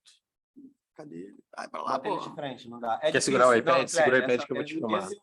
Uma das dificuldades do scan. Bom, e aí, já pra gente... Segura o iPad, segura o iPad. Mais um voluntário, por favor, para a gente fazer a fotometria com celular mesmo, e aí a gente mostra essa semana. Aí então você. Pô, você tá com uma Figurino legal. Vai lá, Maurício. Aí, eu consegui virar. É difícil Vamos virar. lá. Eu vou só fazer o rosto, né? Vou fazer aquele lance que a gente estava explicando. Então, Maurício, só o rosto, na verdade. Quer receber? A gente vai mandar. Deixa eu salvar. Não vai ficar bom. Se quer ficar alguma coisa mais ou menos, então, fica normal. Olha para um ponto fixo. Tá? Ó, o primeiro registro no metaverso, Maurício. Eu ia dar um Poses som que são favoráveis e poses que não são tão favoráveis. A favorável não é tudo, assim. Mas e vai dar você vai ver que com a grande... Se for rápido no celular, vai dar para fazer. Então, vamos lá. Parar, olhando para um ponto, perfeito? Eu vou começar daqui de cima. Vou focar, apertar o botão de foco aqui no celular, deixar pronto. Vou tirar algumas fotos. Eu começo sempre de cima. O celular tá bom. Aí eu vou descendo. Isso é importante. A gente vai descendo ele como se fosse uma espiral, pessoal. É uma espiral. Já está salvo. Então agora já tem o busto. Já está salvo, já. Muito bom, né? Já desço para a cintura. Já pego os pés. Algumas fotos não vão funcionar claramente. A maioria delas não. Mas o importante, gente, é fazer, praticar, e depois você vai ajustando na prática. Mas você está mudando a angulação da câmera. Eu estou mudando, só tem de cima para baixo. Você pode reparar. O certo não é esse. É fazer de baixo para cima também. Certo? Eu não vou fazer de baixo para cima. Olha, eu vou até fazer um pouquinho de baixo para cima. esse aplicativo que está falando até de cá. Ele funciona melhor. O Clélio está mostrando uma outra técnica agora, com fotografando. Isso. Foi. Então, eu sei lá quantas fotos Vou eu tirei. mostrar a telinha do app. Não tem app, é só no celular mesmo, só tira foto. Ah, você vai Semana que vem fazer... que a gente vai... Você vai mostrar semana que vem. Esse daqui. Viu, galera? Esse Não precisa podem de- faltar. Galera, quem faltar vai estar vacilando. Então, basicamente, são as fotos. É isso, pessoal. Legal. Podemos encerrar. Sim. Obrigado. Alguém que quer dar um depoimento aqui, inteligente? Eu acho que tem um feito perguntas sobre isso. Ah, tinham perguntas? Quer fechar com as perguntas? Já teve uma pergunta. Scanners também é para iPhone? Também tem para iPhone a partir do 12 Pro. O nome do celular também é Scanverse? O celular chama de iPhone. Não, o aplicativo. O aplicativo é Scaniverse. Ah, não. As fotos não. Ele tá perguntando Os canivetes, o celular é... o meu celular. Não, na verdade, pessoal, vocês vão usar o Mesh Room. Vocês vão bater foto. Com o Android, vocês vão bater várias fotos, como o Clélio acabou de mostrar. E tem o software no de computador, Mesh Room, onde vai fazer toda essa cola da nuvem de pontos, né? É isso aí. Tá bom. Legal. Posso me despedir? Pode. Pessoal, vai dar 8h15. Por mim, eu ficava aqui até as 10h15. Mas o Sesc vai fechar e eu vou ajudar a arrumar tudo aqui, dar um abraço maneiro nas pessoas que vieram. E eu gostaria de dar um abraço em vocês também, se não der pessoalmente, depois os avatares, tá bom? Um beijo. Muito obrigado pela presença, pelo carinho. Quer fazer o encerramento, Ana? Agradeço a todos a participação. Venham semana que vem. Terça-feira também começa a oficina de meta-arquitetura. Aguardamos todos. E eu acho que é isso. Então, beleza. Vamos ter que fechar aí a transmissão. Então, encerrando o live stream.